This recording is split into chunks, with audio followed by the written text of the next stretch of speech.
একটু খেয়াল দিয়ে শুনতে হবে। খাবার পানিবিহীন চিকিৎসা বিজ্ঞান বলে বেঁচে থাকতে পারে 22 দিন, অক্সিজেনবিহীন বেঁচে থাকতে পারবে সর্বোচ্চ 5 মিনিট। এখন বলেন তো, আমি আপনি এই দুনিয়ার হায়াতে খাবার পানির জন্য বেশি চিন্তা করি নাকি অক্সিজেনের জন্য চিন্তা করি? খাবার পানির জন্য। রাত্রে শুয়ে শুয়ে চিন্তা করেন কোন সময়, সকালে যদি অক্সিজেন না পাই কেমনে বাঁচবো? চিন্তা করে কেউ? যদি মাস শেষ হওয়ার আগে, বেতন পাওয়ার আগে পকেট ফাঁকা হয়ে যায়, চাউলের বস্তা খালি হয়ে যায়, তরকারি টরকারি না থাকে, এখনো বেতন পাইতে 10 দিন, খাবার আছে 2 দিনের, এই 2 দিন পরে বাকি 8 দিন কিভাবে চলবো, এই টেনশন সবার আছে না নাই? কিন্তু অক্সিজেন তো 5 মিনিট না পাইলে বাঁচবো না। অথচ ওই অক্সিজেনের জন্য আমাদের কোনো পেরেশানিও নাই, চিন্তাও নাই। কেন? বলে এই অক্সিজেনের সরবরাহ দুনিয়ার কেউ করে না, করে কে? জোরে বলেন না, কে করে? আল্লাহ। তেল সরবরাহে একটু বিঘ্নতা ঘটতেছে। অবস্থা দেখছেন কি হয়েছে? কোনো জায়গায় তেল নাই, যেই পাম্পে তেল দেয় 3 কিলোমিটার মোটরসাইকেল গাড়ির লাইন। তাহলে এই অক্সিজেন সরবরাহের জিম্মাদারি আল্লাহ তাআলার হাতে। আল্লাহ তাআলা এই অক্সিজেন নামক নেয়ামত আমাদের জন্য এত সহজ করে দিয়েছেন, টাকা দিয়ে কেনা লাগে না, বাজারে গিয়ে রিচার্জ করা লাগে না। অক্সিজেন পাওয়ার জন্য আল্লাহ তাআলা কোনো শর্ত দেন নাই। যদি একটু শর্ত দিয়া দিতেন যে ইমান যদি কেউ না আনে অক্সিজেন পাবে না, তাইলে বেঈমান সব মইরা শেষ হয়ে যাইত। আবার যদি শর্ত দিতেন যেই ব্যক্তি ফজরের নামাজ মসজিদে পড়বে জোহর পর্যন্ত তার অক্সিজেন রিফিল হবে, যেই ব্যক্তি জোহর পড়বে আসর পর্যন্ত তার অক্সিজেন রিফিল হবে, যেই ব্যক্তি আসর পড়বে মাগরিব পর্যন্ত তার অক্সিজেন রিফিল হবে, মাগরিব পড়লে এশা পর্যন্ত, এশা পড়লে ফজর পর্যন্ত। বলেন তো গোটা দুনিয়া খুঁজে একটা বেনামাজি পাওয়া যাইতো নাকি? যাইতো না। তাহলে আল্লাহ তাআলা এই দামি নেয়ামতটা কত সহজে দিছেন। এত নাফরমানি করি, এরপরেও আল্লাহ তাআলা নেয়ামতটার সরবরাহ বন্ধ করে দেয় না। এই রব আমাদেরকে এই রকম দামি দামি অনেক নেয়ামত দিয়েছেন, একটা একটা বলতে গেলে রাত শেষ হয়ে যাবে। দামি নেয়ামত গুলার মধ্যে অন্যতম এক দামি নেয়ামত হলো সন্তান। আল্লাহ প্রদত্ত দামি নেয়ামত গুলার মধ্যে অন্যতম নেয়ামত কি? জোরে কোন, জোরে বলেন না কি? যার আছে সেও কোন, যার নাই সেও বলেন। আল্লাহ তাআলা প্রদত্ত অন্যতম দামি নেয়ামত কি? সন্তান। কোরআনুল কারীমে আল্লাহ তাআলা যেই কয়েকটা বিষয়কে দুনিয়ার সৌন্দর্য, দুনিয়ার অলংকার বলে ঘোষণা করেছেন, এর মধ্যে একটা হলো সন্তান। সুবহানাল্লাহ কোন। আল্লাহ তাআলা বলেন আল মালু ওয়াল বানুনা যিনাতুল হায়াতিদ দুনিয়া। আল্লাহ তাআলা বলেন সন্তান, সম্পদ এগুলো হলো দুনিয়ার অলংকার, দুনিয়ার সৌন্দর্য। তার মানে যেই পরিবারের সন্তান নাই, দুনিয়ার সৌন্দর্য থেকে সে বঞ্চিত। সাথে সাথে আল্লাহ তাআলা এই সন্তান আর সম্পদকে ফিতনা হিসাবে অভিহিত করেছেন। আল্লাহ তাআলা বলেন ইন্নামা আমওয়ালুকুম ওয়া আওলাদুকুম ফিতনাহ। আল্লাহ তাআলা বলেন সন্তান সম্পদ এগুলো তোমাদের জন্য পরীক্ষা। তাহলে সন্তান বড় এক দামি নেয়ামত। কত দামি নেয়ামত! যদি এই পৃথিবীর কোনো হাজার হাজার কোটি টাকার মালিক থাকে, দুনিয়ার সম্পদের তার অভাব নাই, আল্লাহ তাআলা তাকে অঢেল সম্পদ দান করেছে, কিন্তু তাকে কোনো আল্লাহ তাআলা সন্তান দেয় নাই। আপনি যদি ওই হাজার হাজার কোটি টাকার মালিককে জিজ্ঞাসা করেন, ভাই আল্লাহ তাআলা দুনিয়ার সম্পদ তো কম দিল না, কিন্তু সন্তান নাই। যদি এমনটা হতো যে আল্লাহ তাআলা আপনাকে 2টা সন্তান দিয়েছে, কিন্তু সম্পদ আল্লাহ কমায় দিয়েছে, জীবন চলার মতো সম্পদ আল্লাহ দিয়েছে, 2টা সন্তান দিয়েছে, আপনার কাছে কোনটা পছন্দনীয় ছিল? সন্তানবিহীন অঢেল সম্পদ নাকি সন্তান সহ জীবন চলার মতো সম্পদ? অবশ্যই অবশ্যই ওই ব্যক্তি জবাব দিবে এত হাজার হাজার কোটি টাকা না থেকে জীবন চলার মতো সম্পদ যদি আল্লাহ দিতেন, আর যদি 2টা সন্তান দিতেন, এটাই আমার জন্য বড় শান্তির কারণ হতো। তাহলে একজনের সম্পদ আছে, সন্তান নাই, ওই ব্যক্তির শান্তি নাই। বলেন, সম্পদ আছে সন্তান নাই, ওই ব্যক্তির কি নাই? জোরে বলেন, শান্তি নাই। আর এক ব্যক্তির সম্পদও আছে, সন্তানও আছে, অঢেল সম্পদ, সাথে সাথে আল্লাহ তাআলা তাকে সন্তানও দিয়েছে, একাধিক সন্তান। কিন্তু সন্তানগুলো মাদকাসক্ত, সন্তানগুলো অবাধ্য, সন্তানগুলো দুশ্চরিত্রের অধিকারী। বলেন তো, সন্তানও আছে, সম্পদও আছে, কিন্তু ওই ব্যক্তির অন্তরে কোনো শান্তি আছে নাকি?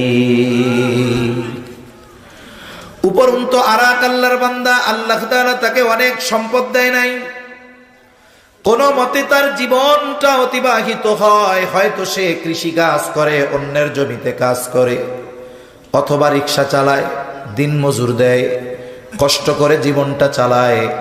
কিন্তু ওই ব্যক্তির 2টা সন্তান মাদ্রাসায় পড়ে, অথবা 2টা সন্তান নেককার, অথবা 2টা সন্তান হাফেজ, তার ঘরের মানুষগুলাও দিনদার। ওই ব্যক্তি মাসে একদিন গরুর গোশত কিনে খাবে, এই পরিমাণ উপার্জন সে করতে পারে না। কোনোদিন এমনও হয় 3 বেলা পেট পুরে খেতে পারে না। কিন্তু তার ঘরের স্ত্রী মুত্তাকি, দিনদার, সন্তানগুলো হাফেজ, আলেম, ভালো বাসস্থান নাই, আরামের ব্যবস্থাপনা নাই। বলেন তো, নাই দুনিয়াবি আসবাব ঠিক, কিন্তু নেককার সন্তানদের কারণে তার অন্তরে শান্তি আছে না নাই? তাহলে হাজার কোটি টাকা দিয়ে কি হবে, যেই সম্পদ আমারে শান্তি দিতে পারবে না? শান্তি যেই বস্তু দিতে পারবে, ওটাই আমার জন্য প্রকৃত নেয়ামত। তাহলে বলেন, এই দুনিয়াতে সম্পদের চাইতে দামি নেয়ামত কি? জোরে বলেন, সন্তান। আল্লাহ তাআলা অনেককে সন্তান দিয়েছে, অনেকে বিবাহ করেছে, সন্তান হয় নাই।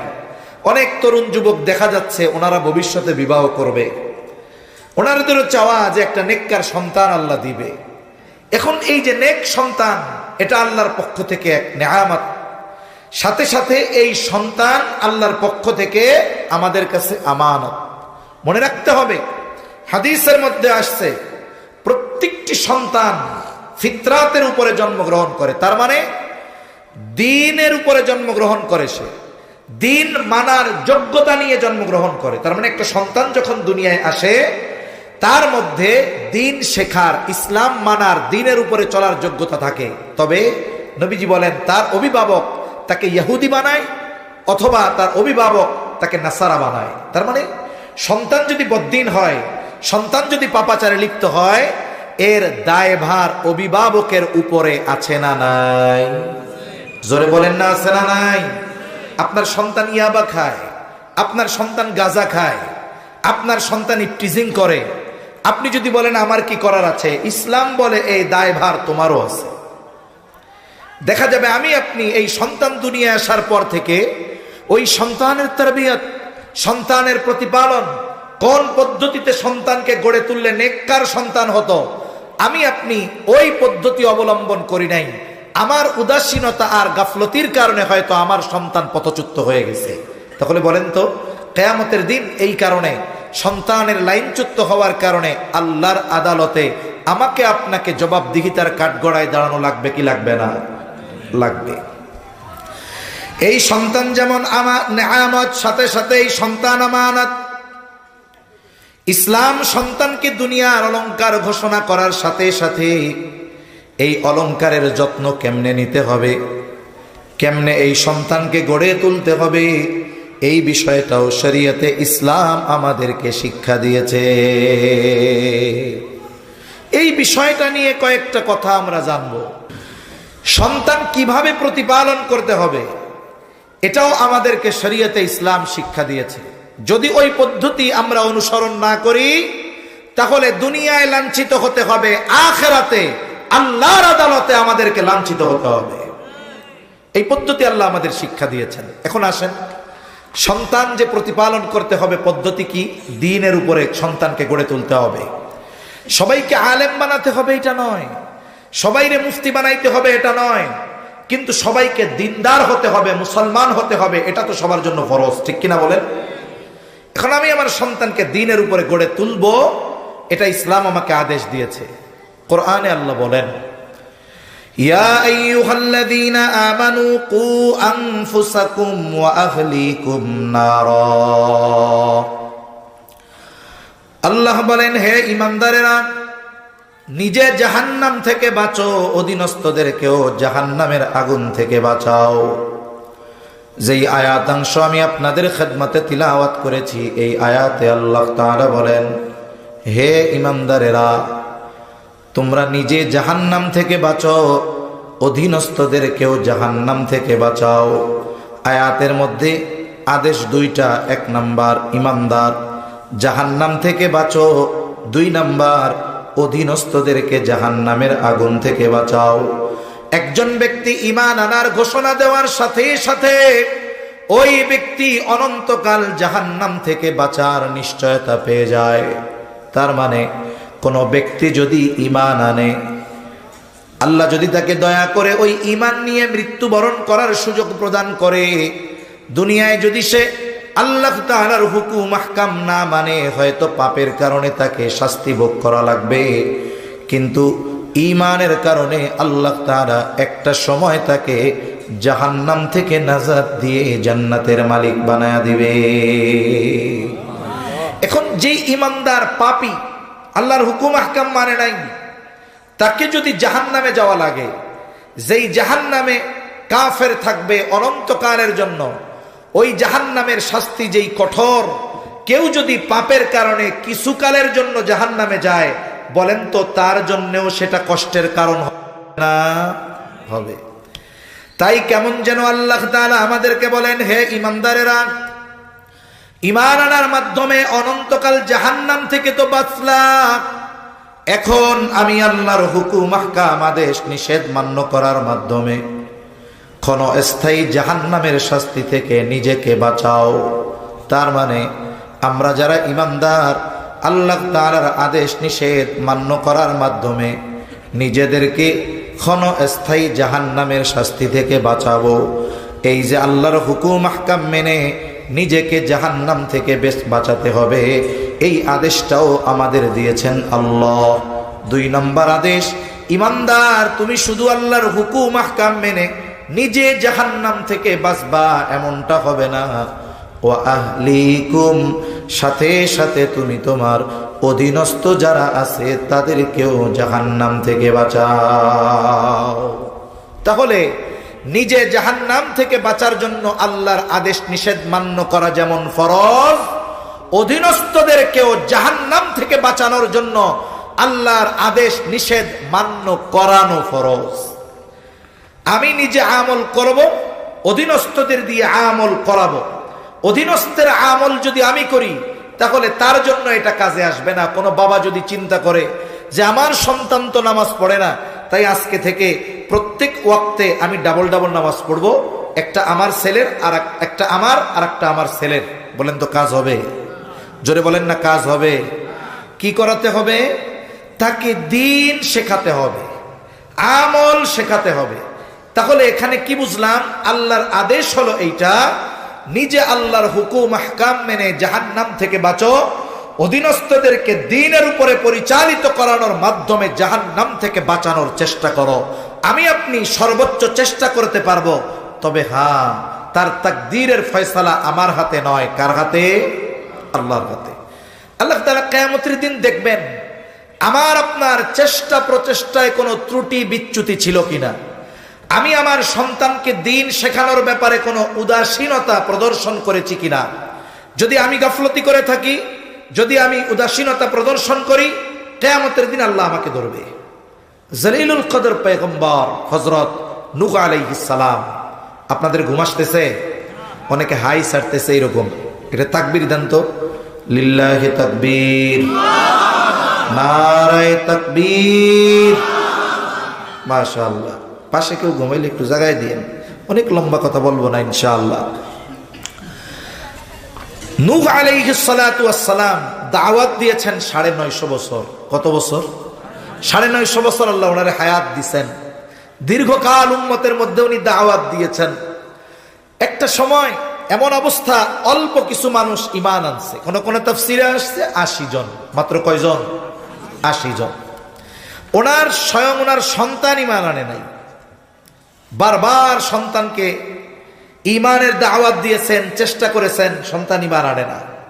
সর্বশেষ যখন ওই মহাপ্লাবনের সূচনা শুরু হলো, সময়ের সাথে সাথে পানি বাড়তেছে, চুলার মধ্যে থেকে পানি বের হওয়া শুরু হয়ে গেছে, জমিন ফেটে পানি বের হচ্ছে।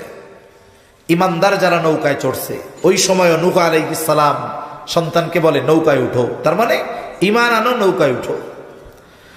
নূহ আলাইহিস সালামের সন্তান ঈমান আনলো না। নূহ আলাইহিস সালামকে তার সন্তান বলে, বাবা আমি ওই উঁচু পাহাড়ের চূড়ায় চলে যাব, পানি আমাকে স্পর্শ করতে পারবে না।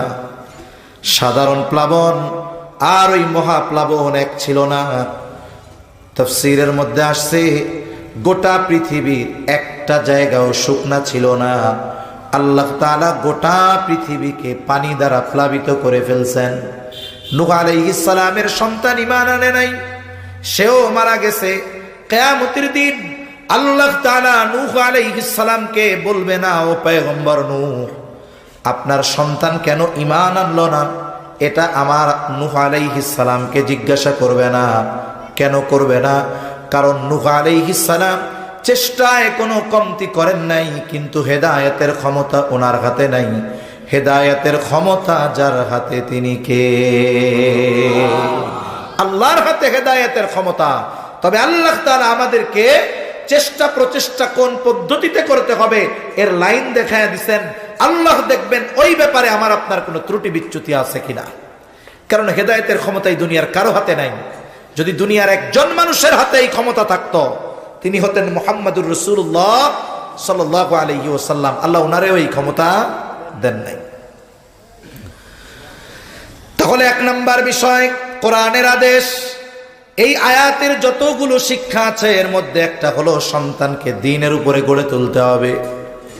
হাদিসের যে অংশটা পাঠ করেছিলাম, নবীজি বলেন কুল্লুকুম রাঈনা ওয়া কুল্লুকুম মাসউলুনা আন রাইয়াতিহি। নবীজি বলেন তোমরা প্রত্যেকেই দায়িত্বশীল, প্রত্যেককে তার দায়িত্বের ব্যাপারে জিজ্ঞাসা করা হবে। লম্বা হাদিসের প্রথম অংশ। এক কথায় এই পৃথিবীর যত দায়িত্বশীল আছে সবাইকে তার দায়িত্বের ব্যাপারে, তার অধীনস্থদের ব্যাপারে জিজ্ঞাসা করা হবে। রাষ্ট্রপ্রধানকে রাষ্ট্রের মানুষের ব্যাপারে জিজ্ঞাসা করা হবে, স্বামীকে স্ত্রীর ব্যাপারে জিজ্ঞাসা করা হবে, যিনি বাবা হবেন অবশ্যই অবশ্যই কিয়ামতের দিন ওই বাবাকে তার সন্তানদের ব্যাপারে জিজ্ঞাসা করা হবে। কি জিজ্ঞাসা করবে আল্লাহ ওই দিন? যে ছেলেরে কি ভালো মন্দ খাওয়াইছিলা, ভালো পোশাক কিনে দিয়েছিলা, তার জন্য ভালো বাড়ি ঘর করে রাখছিলা, এগুলো কি আল্লাহ জিজ্ঞাসা করবে নাকি? আল্লাহ জিজ্ঞাসা করবে দিন শিখাইছিলা, এগুলোই আল্লাহ তাআলা জিজ্ঞাসা করবে। আমরা যদি এই দুনিয়ায় এই চিন্তা করি যে সন্তানদের চাকরি বাকরি দেওয়ার জন্য একটু লেখাপড়া শিখাইয়া কোনো মতো চাকরি দেই নাই, ব্যবসায় দেই, নাইলে বিদেশে পাঠায় দেই, এই তো জীবনটা কামিয়াব, এই চিন্তা যে অভিভাবক করতেছে সে ইতিমধ্যে আল্লাহর আদালতে অপরাধী বলে সাব্যস্ত হয়ে যাচ্ছে। ঠিক কিনা বলেন? আপনি সবকিছু করান সেটা পরে, আগে তো দিন শেখাতে হবে। এই হাদিসের যত শিক্ষা এর মধ্যে অন্যতম শিক্ষা সন্তানদেরকে দ্বীনের উপরে গড়ে তোলো, নাইলে কিয়ামতের দিন আল্লাহর আদালতে এই সন্তানের কারণে জবাবদিহিতার কাঠগড়ায় দাঁড়ানো লাগবে। তাই সন্তান যেমন নেয়ামত, আল্লাহর পক্ষ থেকে আমানত। তাহলে প্রথম বিষয়, সন্তানকে দ্বীনের উপরে গড়ে তোলার নির্দেশনা কোরআন হাদিসে আছে না নাই? আরো জোরে বলেন, আছে না নাই? আছে। এখন পরের প্রশ্ন যে এই সন্তানের তারবিয়াত শুরু হবে কখন? একে আমরা দ্বীন যে শেখাবো শুরু করব কখন? একটা উদাহরণ দিলে আমার পরের কথা বুঝতে সহজ হবে। কষ্ট হচ্ছে না তো আপনাদের? আলহামদুলিল্লাহ।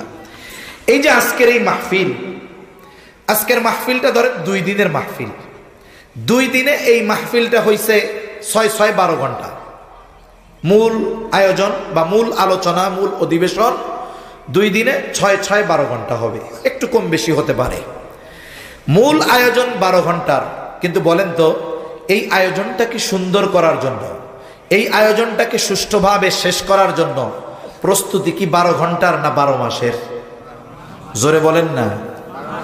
তার মানে 12 মাসের কষ্ট, পরিশ্রম, পরিকল্পনা, চিন্তা ভাবনা, যার যত সুন্দর, যার যত গোছালো, তার আয়োজনটা তত সুন্দর হবে। নাইলে কি হইতো? মনে করেন এইখানে মাহফিলের সময় লেখা আছে শনি ও রবিবার বাদ আসর, গতকাল হইছে, আজকেও হচ্ছে। মাহফিলের মূল আয়োজন শুরু পোস্টারের হিসাবে বাদ আসর থেকে, তা পোস্টারটা সাটানো হয়েছে, লাগানো হয়েছে। মাইকওয়ালা ভাই উনি পোস্টারে দেখছে শনিবার বাদ আসর থেকে মাহফিল শুরু। উনি যদি চিন্তা করতেন মাহফিল তো বাদ আসর থেকে, তাহলে এক কাজ করি, আমি মাইক টাইক সেট টেট সব নিয়ে এই মাদ্রাসা মসজিদে গিয়া আসরের নামাজ পড়ব। উনি যদি এই মসজিদে এসে গতকাল আসরের নামাজ পড়তেন, তাইলে এশার সময়ও মাইক চালু করা সম্ভব হইতো না। লাইট প্যান্ডেলওয়ালারা যদি চিন্তা করতেন আসর থেকে যেহেতু শুরু, আসরের সময় যাই, তাইলে দেখা যাইত গতকাল এশার সময়ও এই সুন্দর ব্যবস্থাপনা করা সম্ভব হইতো না।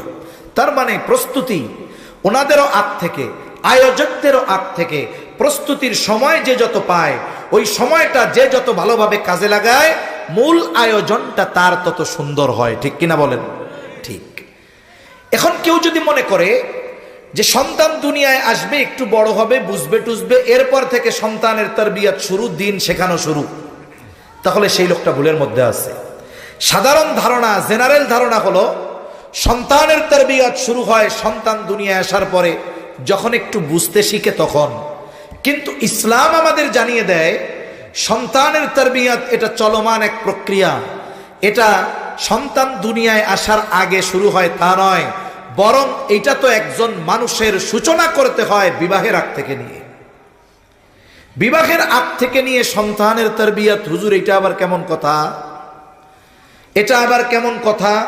বলে হ্যাঁ, কোরআনুল কারীমে আল্লাহ তাআলা সূরা ফুরকানের মধ্যে একটা দোয়া আমাদের শিখাইছেন, এবং ওই দোয়াটা যারা করে আল্লাহ তাআলা তাদেরকে রহমানের খাঁটি বান্দা বলে অভিহিত করেছেন।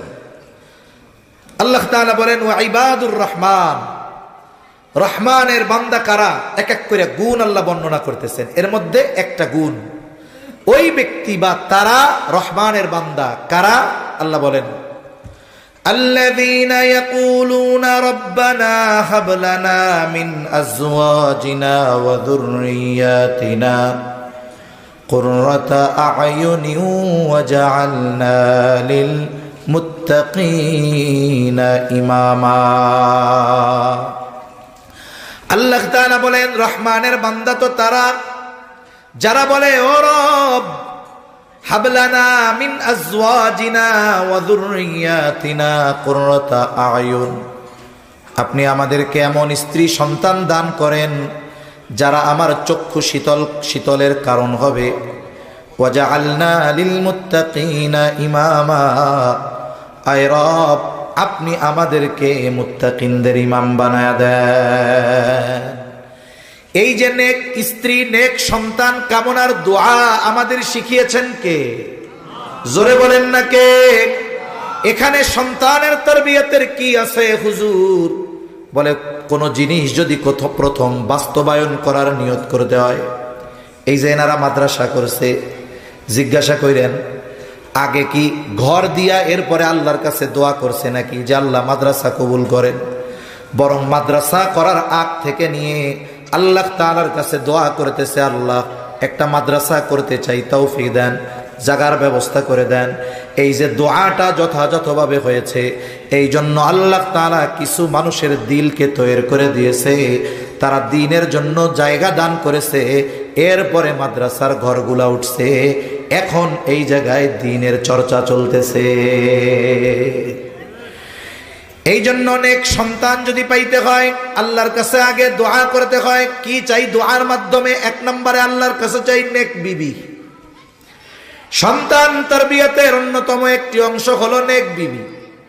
নেক বিবির মাধ্যমে সন্তান তারবিয়াতের সূচনা হয়। এই জন্য শরীয়তে ইসলাম একজন নেককার মায়ের সর্বোচ্চ গুরুত্ব দিয়েছে। তাই তো যখন কেউ বিবাহ করবে শরীয়তে ইসলাম নারীর কোন কোন বিষয়গুলোকে প্রাধান্য দিয়ে বিবাহ করবে এটার নির্দেশনা দিয়েছে। হাদিসের মধ্যে আসছে নবীজি সাল্লাল্লাহু আলাইহি ওয়াসাল্লাম আমাদেরকে জানিয়ে দেন 4টি জিনিস দেখে নারীদের বিবাহ করা হয়। 1 নাম্বার, দেখা হয় তার জামাল, তার মানে দেখা হয় তার সৌন্দর্য, দেখা হয় তার বংশ। 3 নাম্বার, দেখা হয় তার সম্পদ। 4 নাম্বার, দেখা হয় তার দিনদারিত্ব। নবীজি সাল্লাল্লাহু আলাইহি ওয়াসাল্লাম দিনদারিত্বের ব্যাপারে বলেন ফাযফার বিযাতিদ দ্বীন, তোমরা দিনকে প্রাধান্য দাও। তার মানে বাকি 3টা যদি পরিপূর্ণ থাকে, দিনদারিত্বে যদি কমতি থাকে তাহলে সাবধান। আর যদি এর ব্যতিক্রম হয়, মেয়েটা দেখতে শ্যামলা সুন্দর নয়, বংশ অনেক উচ্চ নয়, বাবার অনেক সম্পদ নাই, কিন্তু দিনদারিত্বের ক্ষেত্রে কোনো কমতি নাই, তাহলে কি হবে? আশা করা যায় ওই দিনদারিত্বকে প্রাধান্য দিয়ে যিনি ওই নারীকে বিবাহ করবেন, হয়তো তার চেহারা একটু সুন্দর কম, বংশ অনেক উচ্চ না, টাকা পয়সা অনেক নাই, কিন্তু আশা করা যায় ওই দিনদার মেয়েটার গর্ভে আল্লাহ হয়তো এমন সন্তান দিবে, ওই সন্তানের দ্বারা ওই যে আল্লাহর কাছে দোয়া করেছিলাম, রব এমন সন্তান দিয়েন যা আমার চক্ষু শীতলের কারণ হবে, হয়তো ওই নারীর গর্ভের সন্তানের মাধ্যমে আমার আপনার ওই চাওয়া আল্লাহ পূরণ করবে। মনে রাখতে হবে, এটা দুনিয়ার নিয়ম। মানুষ বিবাহের আগে দেখার সৌন্দর্যকে প্রাধান্য দেয়, কিন্তু বিবাহের পরে চরিত্রের সৌন্দর্যকে প্রাধান্য দেয়। এই দেশে যত বিবাহ বিচ্ছেদ ঘটে, শহরে বেশি ঘটে। অধিকাংশ বিবাহ বিচ্ছেদ যাদের ঘটে, মহিলার চেহারা সুন্দর কিন্তু এরপরেও ছাড়াছাড়ি। স্বামী কি বলে আর বললেন না, হুজুর চেহারা যত সুন্দর তার চাইতে 10 গুণ হইল চরিত্র খারাপ। হুজুর কালা চেহারার মহিলা নিয়ে সংসার করা যায়, কিন্তু চরিত্র নষ্ট করা নারীকে নিয়ে সংসার করা যায় না। তখন আমার কইতে মন চাই, তাহলে বিয়ের আগে চরিত্রটার যাচাই করতে পারেন নাকি? তাইলে তো আজকে আর এই ঝামেলার মধ্যে পড়তেন না। তাহলে সন্তান তারবিয়াতের সূচনা দোয়ার মাধ্যমে, আর এর বাস্তবায়নের শুরু একজন নেককার মায়ের মাধ্যমে। নেককার মা কেন দরকার? কোরআন হাদিসের কথা পরে বলি। আধুনিক গবেষণা হলো এটা, গবেষকরা বলতেছে একটা সন্তানের চরিত্রের, চেহারা না, চরিত্রের 90% গঠিত হয় তার মায়ের থেকে। তার মানে একটা সন্তানের ক্যারেক্টার কেমন হবে এটা 90% নির্ভর করে কার উপরে? তার মায়ের উপরে। একজন বাবা, তিনি সন্তানের জন্য ভালো খাবারের ব্যবস্থা করতে পারেন, পোশাকের ব্যবস্থা করতে পারেন, ভালো মাদ্রাসায় স্কুলে পড়ানোর ব্যবস্থা করতে পারেন, ভালো যানবাহনের ব্যবস্থা করতে পারেন, কিন্তু একজন বাবা সন্তানের চরিত্র গঠনে যতটা না ভূমিকা রাখেন, তার চাইতে বেশি ভূমিকা থাকে একজন মায়ের। কেন? কারণ বাবা উপার্জনের কারণে শহরে থাকে, কেউ প্রবাসে থাকে, কেউ বাসায় থাকলেও সকাল থেকে গভীর রাত পর্যন্ত তাকে বাইরে থাকা লাগে, সন্তান তার থেকে নিতে পারে কম। কিন্তু মায়ের সাথে সব সময় সন্তান থাকে, মার আচরণ, মায়ের কথা, মায়ের চিন্তা, সব কিছুর প্রভাব ওই সন্তানের উপরে পড়ে। শুধু তাই না, আধুনিক বিজ্ঞান বলে একজন প্রেগন্যান্ট মহিলা, সে বাচ্চাকে পেটে রাখা অবস্থায় যেই ধরনের অ্যাক্টিভিটিস করে, কোরআন যদি পড়ে এর প্রভাব পড়ে, গান যদি শুনে তার প্রভাব পড়ে, পাপ যদি করে তার প্রভাব পড়ে। এটা আধুনিক বিজ্ঞান বলতেছে এটা। তাহলে দেখুন, একজন সন্তান নেককার হিসাবে গড়ে তোলার ক্ষেত্রে সবচাইতে বড় ভূমিকা হলো মায়ের। অথচ অধিকাংশ ফ্যামিলি এই মা নির্বাচনের সময়, স্ত্রী নির্বাচনের সময় টাকা পয়সারে প্রাধান্য দেয়, যৌতুককে প্রাধান্য দেয়, চেহারাকে প্রাধান্য দেয়, বংশকে প্রাধান্য দেয়, কিন্তু মূল যেটা আখলাক আর দিনদারিত্ব এটাকে প্রাধান্য দেয় না। আমাদের সামাজিক পারিবারিক কলহ কেন বাড়তেছে? পরিবারের মধ্যে স্বামী স্ত্রীর সম্পর্ক ভালো নাই, এর ফলশ্রুতিতে কত ধরনের পাপ সংগঠিত হচ্ছে। এটা কেন? এটা হওয়ার অন্যতম যে আমরা মা নির্বাচনে ভুল করে ফেলেছি। অথচ ইসলাম এই জিনিসটার গুরুত্ব কত দিয়েছে। শুধু তাই না, প্রসিদ্ধ একটি ঘটনা আছে, হযরত ওমর রাদিয়াল্লাহু তাআলা আনহুর কাছে এক লোক তার ছেলের ব্যাপারে অভিযোগ করেছে যে ছেলে বাবার হক আদায় করে না। লোকটা গিয়ে বলতেছে, খলিফাতুল মুসলিমিন, আমার সন্তান আমার হক আদায় করে না। হযরত ওমর রাদিয়াল্লাহু তাআলা আনহু এইবার ছেলেটাকে ধরে বলে, কি ব্যাপার, কেন তুমি তোমার বাবার হক আদায় করো না? এই যুবক ছেলেটা এবার খলিফাতুল মুসলিমিনকে পাল্টা প্রশ্ন করে বলে, খলিফাতুল মুসলিমিন, হক কি শুধু পিতা সন্তানের কাছে পায়? সন্তান কি পিতার কাছে কোনো হক পায় না? হযরত ওমর রাদিয়াল্লাহু তাআলা আনহু এই যুবকের প্রশ্নের জবাবে মৌলিক কয়েকটি হকের কথা বলেছেন। তিনি এক নম্বরে সন্তানের যেই হকের কথা বলেছেন, তিনি বলেছেন প্রত্যেকটা সন্তানের তার পিতার কাছে প্রথম ও প্রধান হক হলো একজন দিনদার মা। অথচ সন্তান দুনিয়ায় আসার আগেই একজন অভিভাবকের উপরে, পিতার উপরে সন্তানের একটা হক সাব্যস্ত হয়ে যায়। তাহলে যেই পিতা বিবাহের সময় দিনদারিত্বকে প্রাধান্য দেয় নাই, সন্তান দুনিয়ায় আসার আগে ওই পিতা সন্তানের হক নষ্ট করে বসে আছে। সেনসিটিভ বিষয়, গুরুত্বপূর্ণ বিষয়, কিন্তু আমাদের এ নিয়ে কোনো চিন্তা নাই।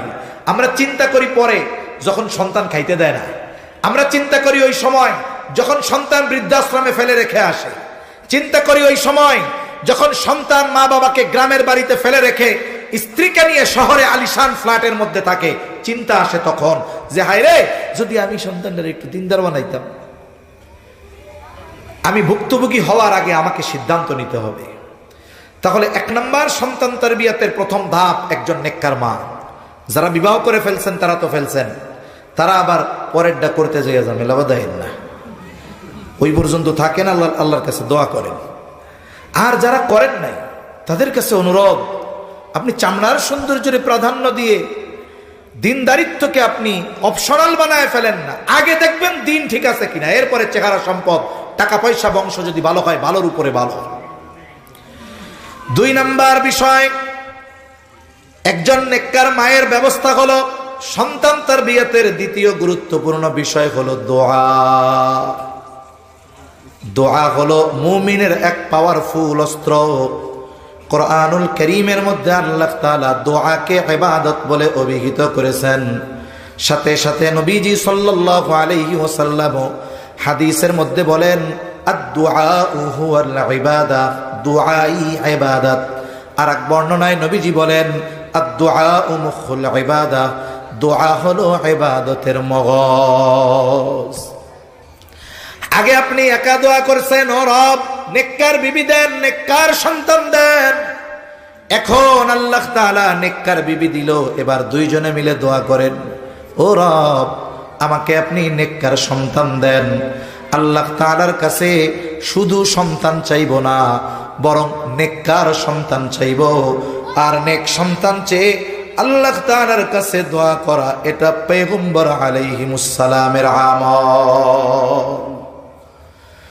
জলিলুল কদর পয়গম্বর, মুসলিম মিল্লাতের পিতা খলিলুল্লাহ ইব্রাহিম আলাইহিস সালাম আল্লাহ তাআলার কাছে নেককার সন্তান চেয়ে দোয়া করেছেন।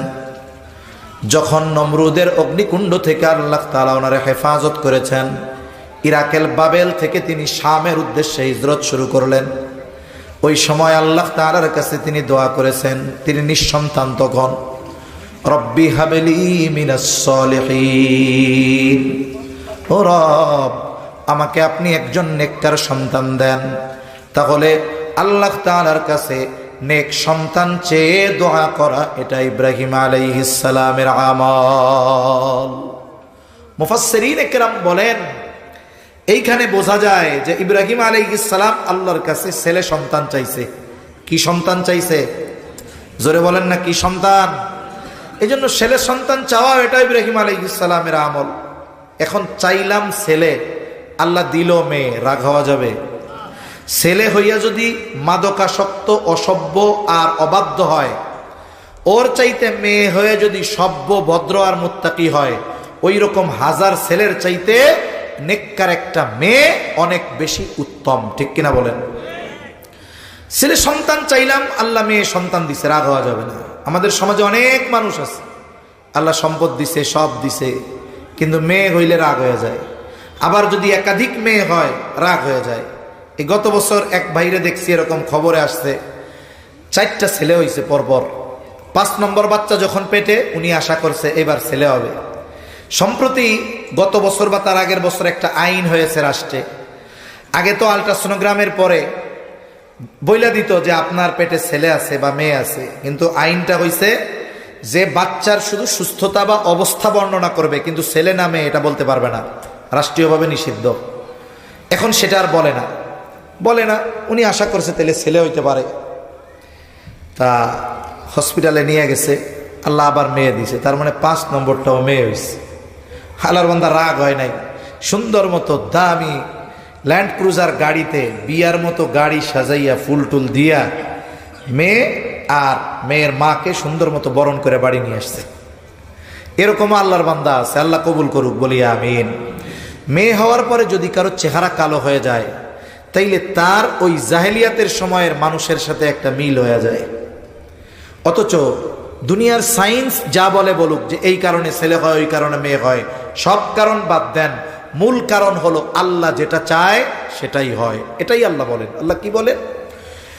ইয়াহাবু লিমান ইয়াশাউ ইনাসা ওয়া ইয়াহাবু লিমান ইয়াশাউ যুকুর আও ইউযাওয়িজুহুম যুকরানা ওয়া ইনাসা ওয়া ইয়াজআলু মান ইয়াশাউ আকিমা। আল্লাহ তাআলা বলেন, তিনি যাকে চান তাকে ছেলে দেন, যাকে চান তিনি মেয়ে দেন, যাকে চান তিনি উভয়টাই দেন, আবার যাকে চান তিনি কোনোটাই দেন না। তাহলে ছেলে হওয়া মেয়ে হওয়া না হওয়া সব কিছুর নিয়ন্ত্রণ যার হাতে তিনি কে? আরো জোরে বলেন না কে? এখন মেয়ে হয়েছে, মেয়ে হওয়াটাকে আল্লাহ বলেছেন সুসংবাদ। মেয়ে হওয়া কি সংবাদ? জোরে গণ। এই সুসংবাদ শুনে যদি কারো চেহারাটা কালো হয়ে যায়, তার মধ্যে ওই জাহেলিয়াতের সময়ের মানুষের মধ্যে মিল পাওয়া যায়। কারণ আল্লাহ তাআলা কোরআনুল কারীমের মধ্যে বলেন, ওয়া ইযা বুশিরা আহাদুহুম বিল উনসা যাল্লা ওয়াজহুহু মুসওয়াদ্দান ওয়া হুয়া কাযীম। ওই জাহেলিয়াতের সময়ের মানুষদের ব্যাপারে আল্লাহ তাআলা বলেন, যখন তাদেরকে কন্যা সন্তানের সুসংবাদ দেওয়া হতো, কন্যা সন্তানের সুসংবাদ, আল্লাহ বলেন কি হইতো? এই সংবাদ দেওয়ার পরে দল্লা ওয়াজহুহু, তাদের চেহারাটা অন্ধকারচ্ছন্ন হয়ে যাইত। তাই মেয়ে হলে আমরা কি মুখ কালা করে বসে থাকবো? মুখ কালো করব না। আর এই মুখ কালো করার পেছনে একদল মানুষ দায়ী আছে। কারা? যারা বলে মেয়ে বিবাহ করার সময় আমার ছেলের একটা মোটরসাইকেল দিতে হবে। আসেনি যৌতুক আপনাদের এদিকে? জোরে বলেন আছে?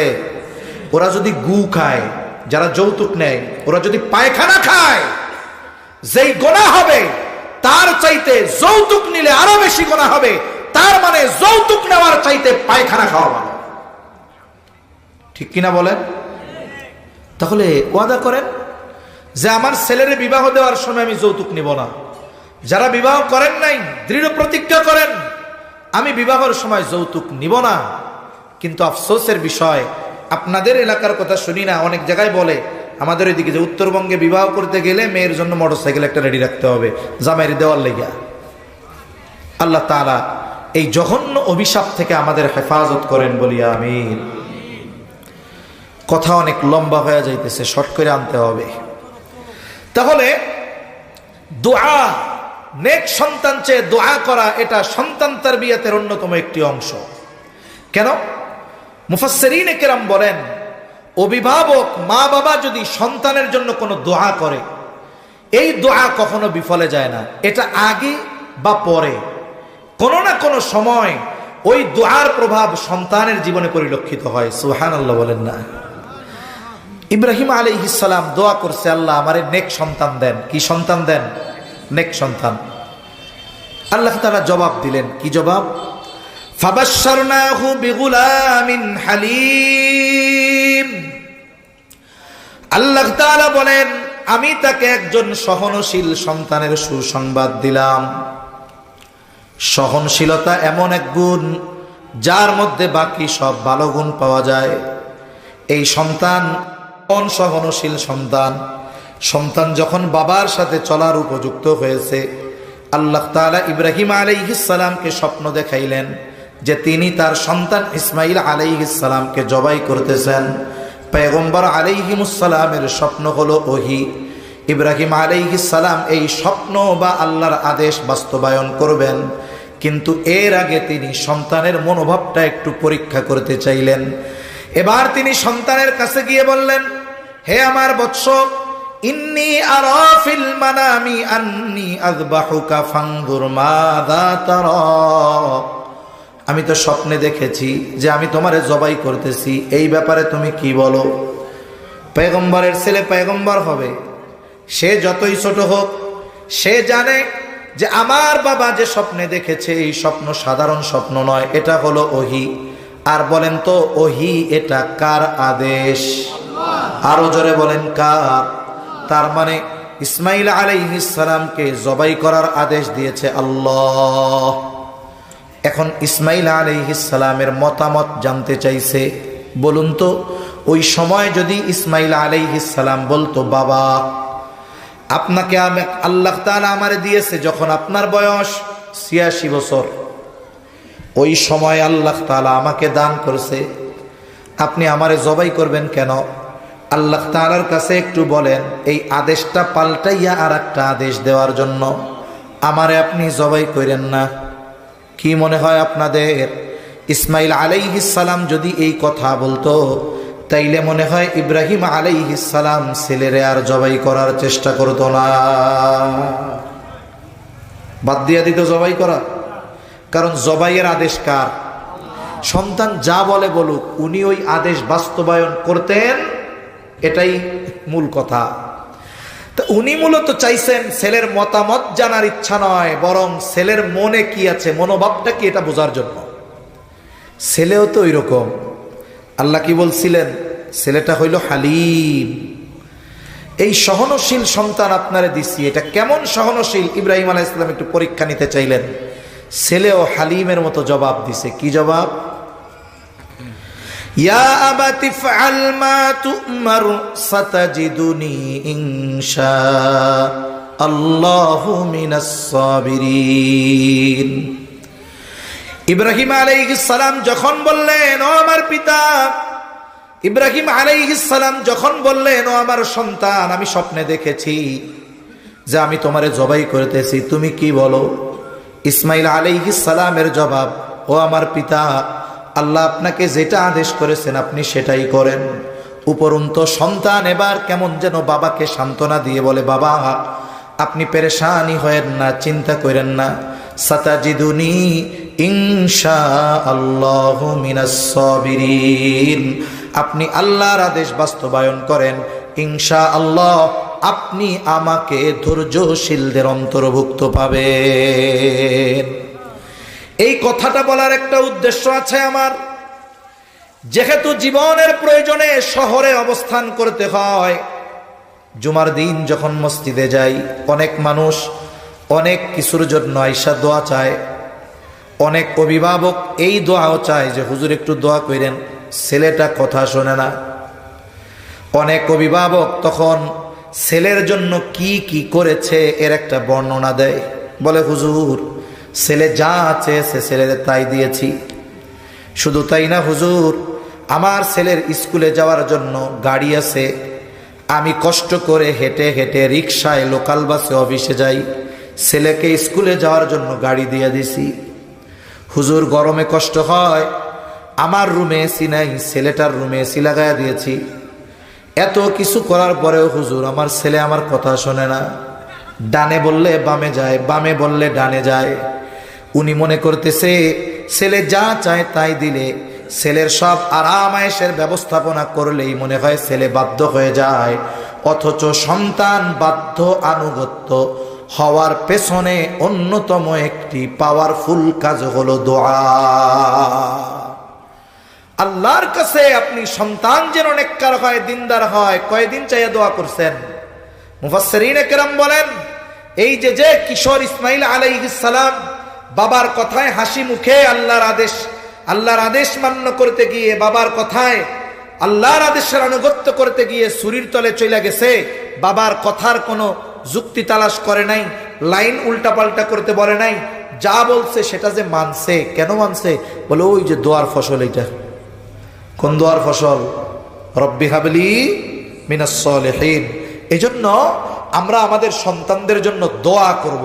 এই দোয়ার প্রভাব আজ অথবা কাল, আগে অথবা পরে, এটা একটা সময় না একটা সময় বাস্তবে রূপ নিবে ইনশাআল্লাহ। অনেক সময় একটা সন্তান আছে, বড় হয়েছে, দোয়া করছে, এরপরেও অবাধ্য, দুষ্টুমি করে, চঞ্চলতা করে।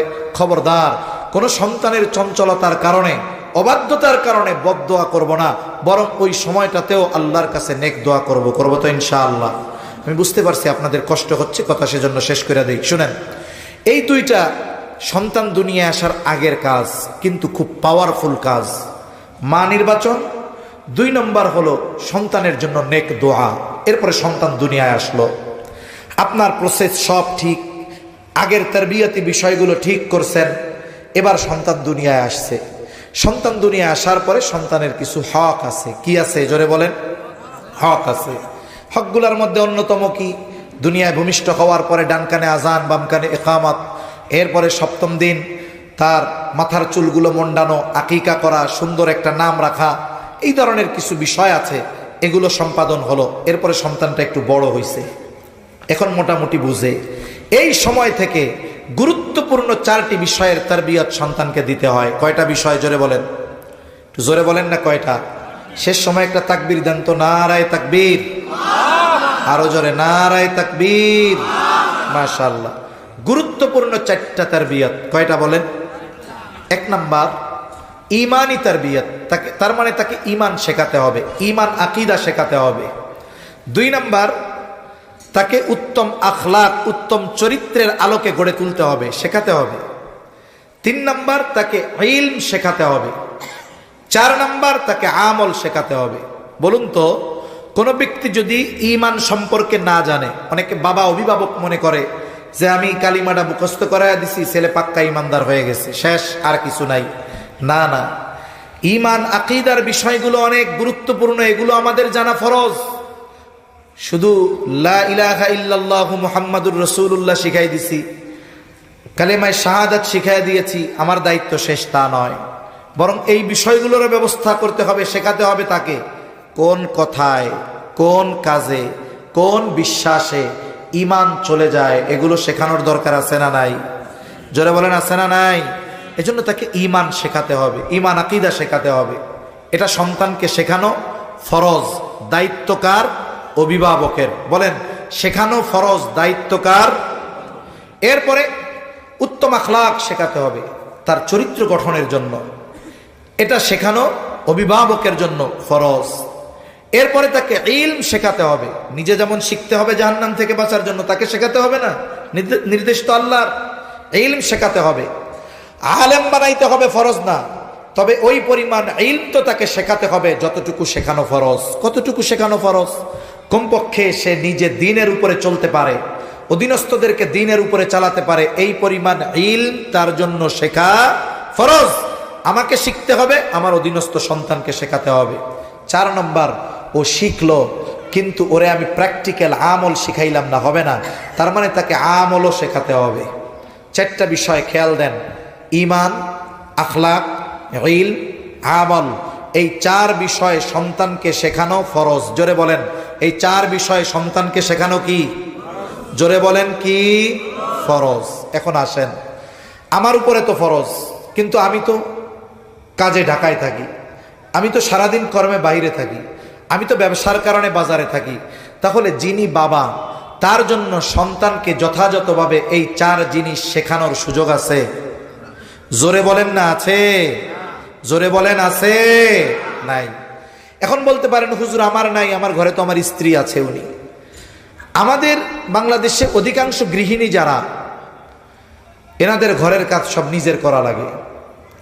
অধিকাংশ পুরুষের উপার্জন যা আরেকজন কাজের লোক রেখে দিবে, স্ত্রী ঘরে বসে থাকবে এই সুযোগ নাই। তাকে 3 বেলা রান্না করতে হয়। যেই সব বাড়িতে ফসলাদি আসে, ওই সব বাড়িতে মহিলাদের কত কষ্ট হয়।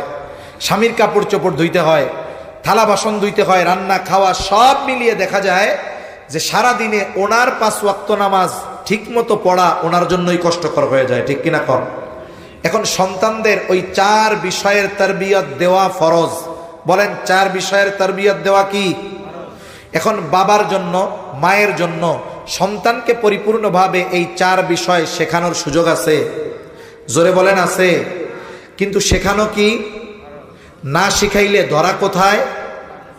দুনিয়ায়ও আছে। আবার ওই যে বুড়াকালে বৃদ্ধাশ্রমে দিব, গোয়াল ঘরে রেখে দিব, এগুলো আছে না? আর আখেরাতে ধরা আছে না নাই? তাহলে শেখানো ফরজ। আমার ওই পরিমাণ সম্পদ নাই যে একজন শিক্ষক রেখে আমি শেখাবো। তাহলে এই 4 বিষয় শেখানোর জন্য আমার সন্তানকে যদি আমি ছোটবেলায় কেজি স্কুলে অথবা প্রাইমারি স্কুলে দিয়ে দেই, এই 4 বিষয় সে পরিপূর্ণভাবে শিখতে পারবে। জোরে বলেন পারবে? তাহলে আমাদের স্কুলগুলোতে আমার যেই শিক্ষাগুলো সন্তানকে দেওয়া ফরজ ওগুলো শেখায় না, স্কুলে শেখায় না। শেখায় কোথায়?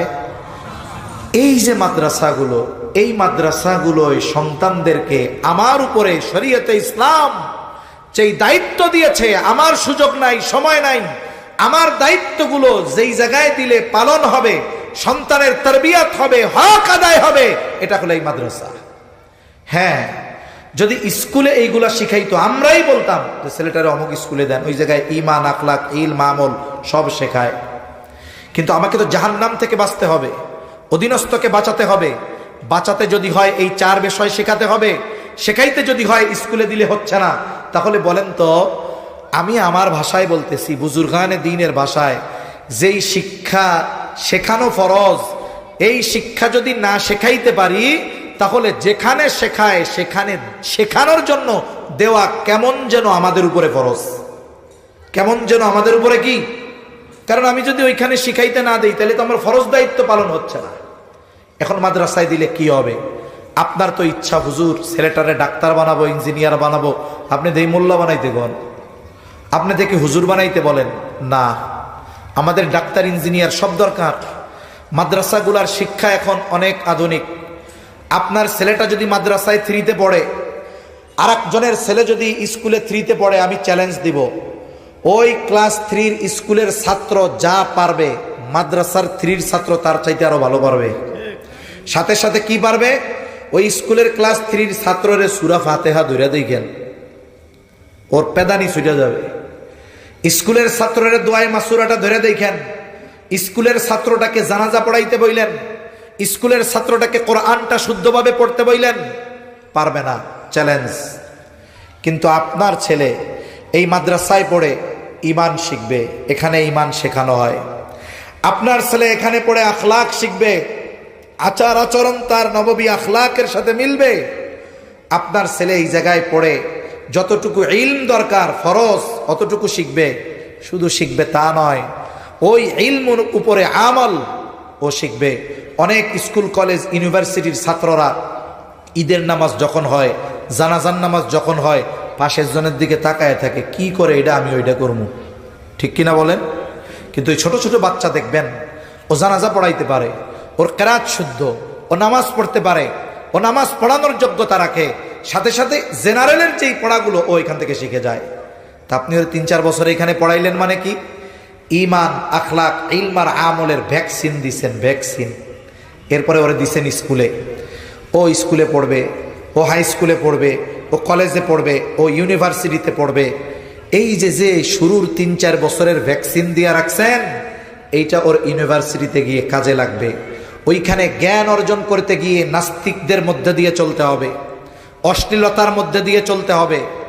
ও ওই নাস্তিকতার মধ্যে দিয়ে চলবে, কিন্তু নাস্তিকতা ওকে স্পর্শ করতে পারবে না। ও অশ্লীলতার মধ্য দিয়ে পথ চলবে, কিন্তু অশ্লীলতা তাকে স্পর্শ করতে পারবে না। কেন?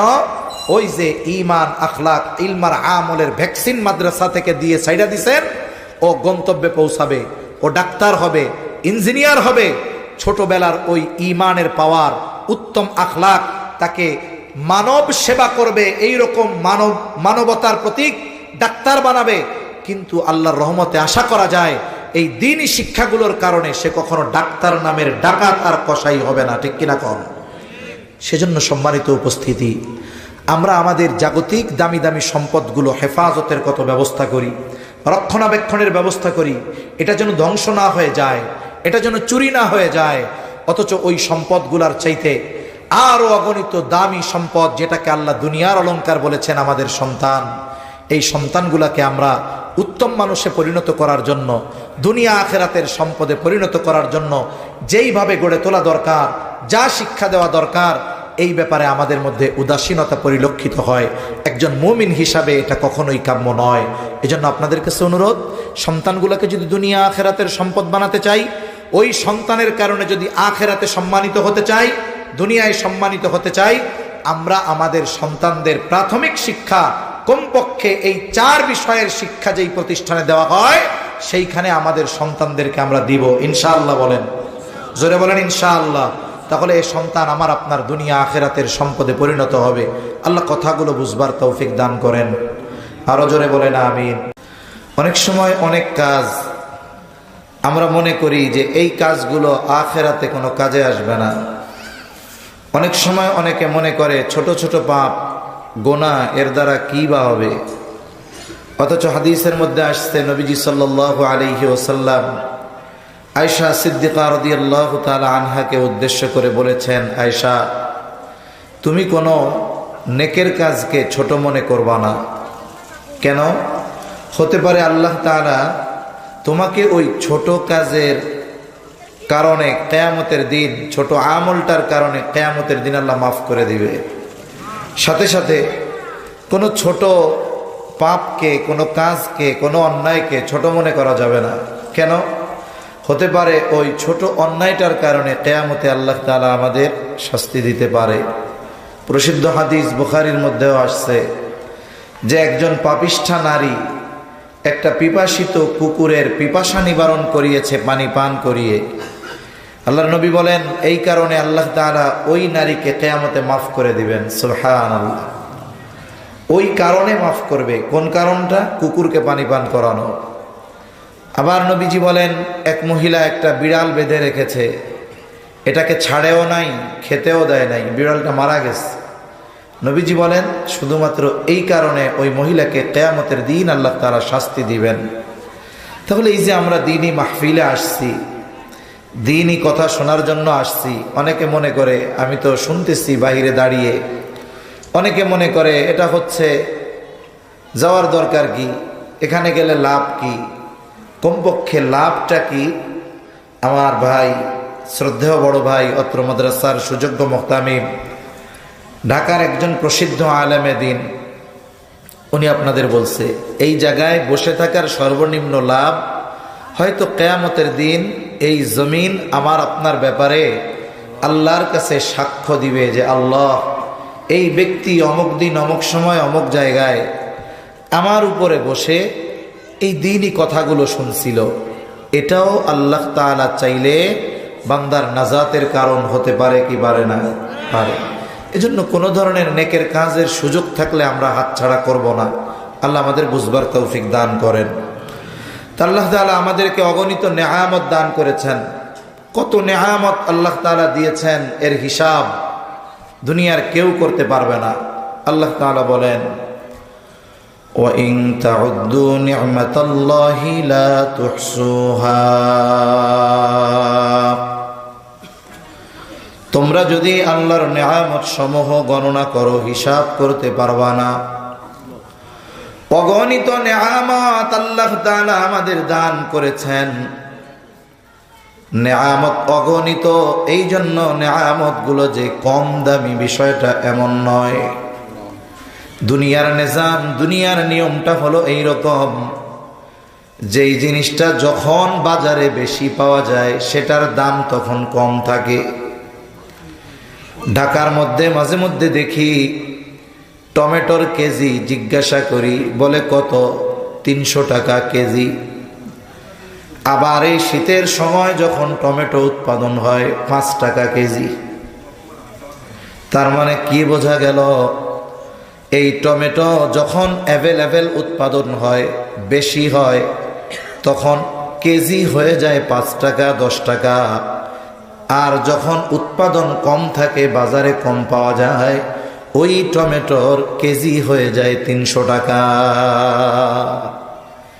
এই যে দাম কম বেশি হওয়ার কারণ কি? বাজারে যখন বেশি উৎপাদন বেশি, দাম কম। যখন উৎপাদন কম, দাম বেশি। নেয়ামত কি কম না অগণিত?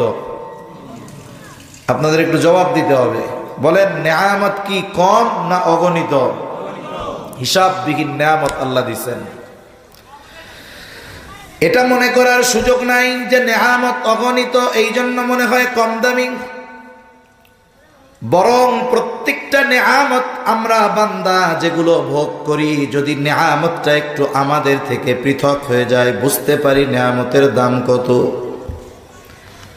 আমি আমার কথাই বলতেছি, পাটা হালকা একটু মচকায় গেছে, ভেঙে যায় নাই, পড়েও যায় নাই। একটা সপ্তাহ ব্যাপী আমি বুঝতে পারতেছি এই সুস্থতাটা কত বড় নেয়ামত। তার মানে নেয়ামত ধারাবাহিকভাবে আমার আপনার কাছে আসতেছে, কোন সময় কম পড়ে না। এই জন্য আমি আপনি নেয়ামতের কদর বুঝি না, অথচ আল্লাহ তাআলা আমাকে আপনাকে আমাদেরকে এত দামি দামি নেয়ামত সর্বদা সরবরাহ করতেছেন, দিচ্ছেন। বলে ওই নেয়ামতটা যদি আমার আপনার থেকে 5-10 মিনিট যদি সংযোগ বিচ্ছিন্ন হয়ে যায়, এই দুনিয়ায় আমার আপনার বেঁচে থাকা সম্ভব হবে না। এই দামি দামি নেয়ামত গুলার মধ্যে একটা নেয়ামত অক্সিজেন। অক্সিজেন চিনেন? অক্সিজেন যেটা আমরা টানি, শ্বাস যেটা টানি এটা অক্সিজেন, যেটা ছাড়ি এটাকে কি বলে? Carbon die oxide. যেটা টানি এটা বিশুদ্ধ বাতাস, যেটা ত্যাগ করি এটা বিষাক্ত বাতাস। আপনাদের নওগাঁয় এমন কোন মানুষ আছে যেই ব্যক্তির নাক মুখ ধুমসে যদি ঠাইসা ধরা হয়, যদি তাকে অক্সিজেন না নিতে দেওয়া হয় অথবা কার্বন ডাই অক্সাইড ছাড়তে না দেওয়া হয়, সে 2-4-5 ঘন্টা বেঁচে থাকতে পারবে? আছে? 10 মিনিট, 5 মিনিট কেউ নিবেন নি চ্যালেঞ্জ যে 5 মিনিট 3 জনে মিলে আমার নাক মুখ ঠাইসা ধরবেন, আমি যদি 5 মিনিট পরে পাইছে থাকি 5,000 টাকা দিব? এই চ্যালেঞ্জ কেউ নিবে? 1 লাখ টাকা দিলেও নিবে? ও জানে যে আমি যদি 5 মিনিট অক্সিজেন না পাই অথবা 5 মিনিট যদি ছাড়তে না পারি কার্বন ডাই অক্সাইড, বেঁচে থাকার সুযোগ নাই। একটু চিন্তা করেন তো, এই অক্সিজেন কি টাকা দিয়ে কিনি? জোরে বলেন না। টাকা দিয়ে কেনা লাগে? মোবাইলের টাকা ফুরাইলে বাজারে গিয়ে রিচার্জ করি, এটা কি বাজারে গিয়ে রিচার্জ করা লাগে? লাগে না। অথচ খাবারবিহীন, পানিবিহীন, চিকিৎসকেরা বলেন, চিকিৎসা বিজ্ঞান বলে একজন মানুষ 22 দিন পর্যন্ত বাঁচতে পারে। খাবারও খাবে না, পানিও পান করবে না, 22 দিন পর্যন্ত সর্বোচ্চ বাঁচতে পারে আল্লাহ যদি হায়াত রাখে। কিন্তু আল্লাহ তাআলা বেঁচে থাকার জন্য কিছু বস্তু অপরিহার্য করে দিয়েছেন। এর মধ্যে অন্যতম হলো এই অক্সিজেন। এটা বিহীন চিকিৎসা বিজ্ঞান বলে কোন মানুষ 5টা মিনিট বেঁচে থাকতে পারবে না। একটু খেয়াল দিয়ে শুনতে হবে। খাবার পানি বিহীন চিকিৎসা বিজ্ঞান বলে বেঁচে থাকতে পারে 22 দিন। অক্সিজেন বিহীন বেঁচে থাকতে পারবে সর্বোচ্চ 5 মিনিট। এখন বলেন তো, আমি আপনি এই দুনিয়ার হায়াতে খাবার পানির জন্য বেশি চিন্তা করি নাকি অক্সিজেনের জন্য চিন্তা করি? খাবার পানির জন্য। রাত্রে শুয়ে শুয়ে চিন্তা করেন কোন সময় সকালে যদি অক্সিজেন না পাই কেমনে বাঁচবো?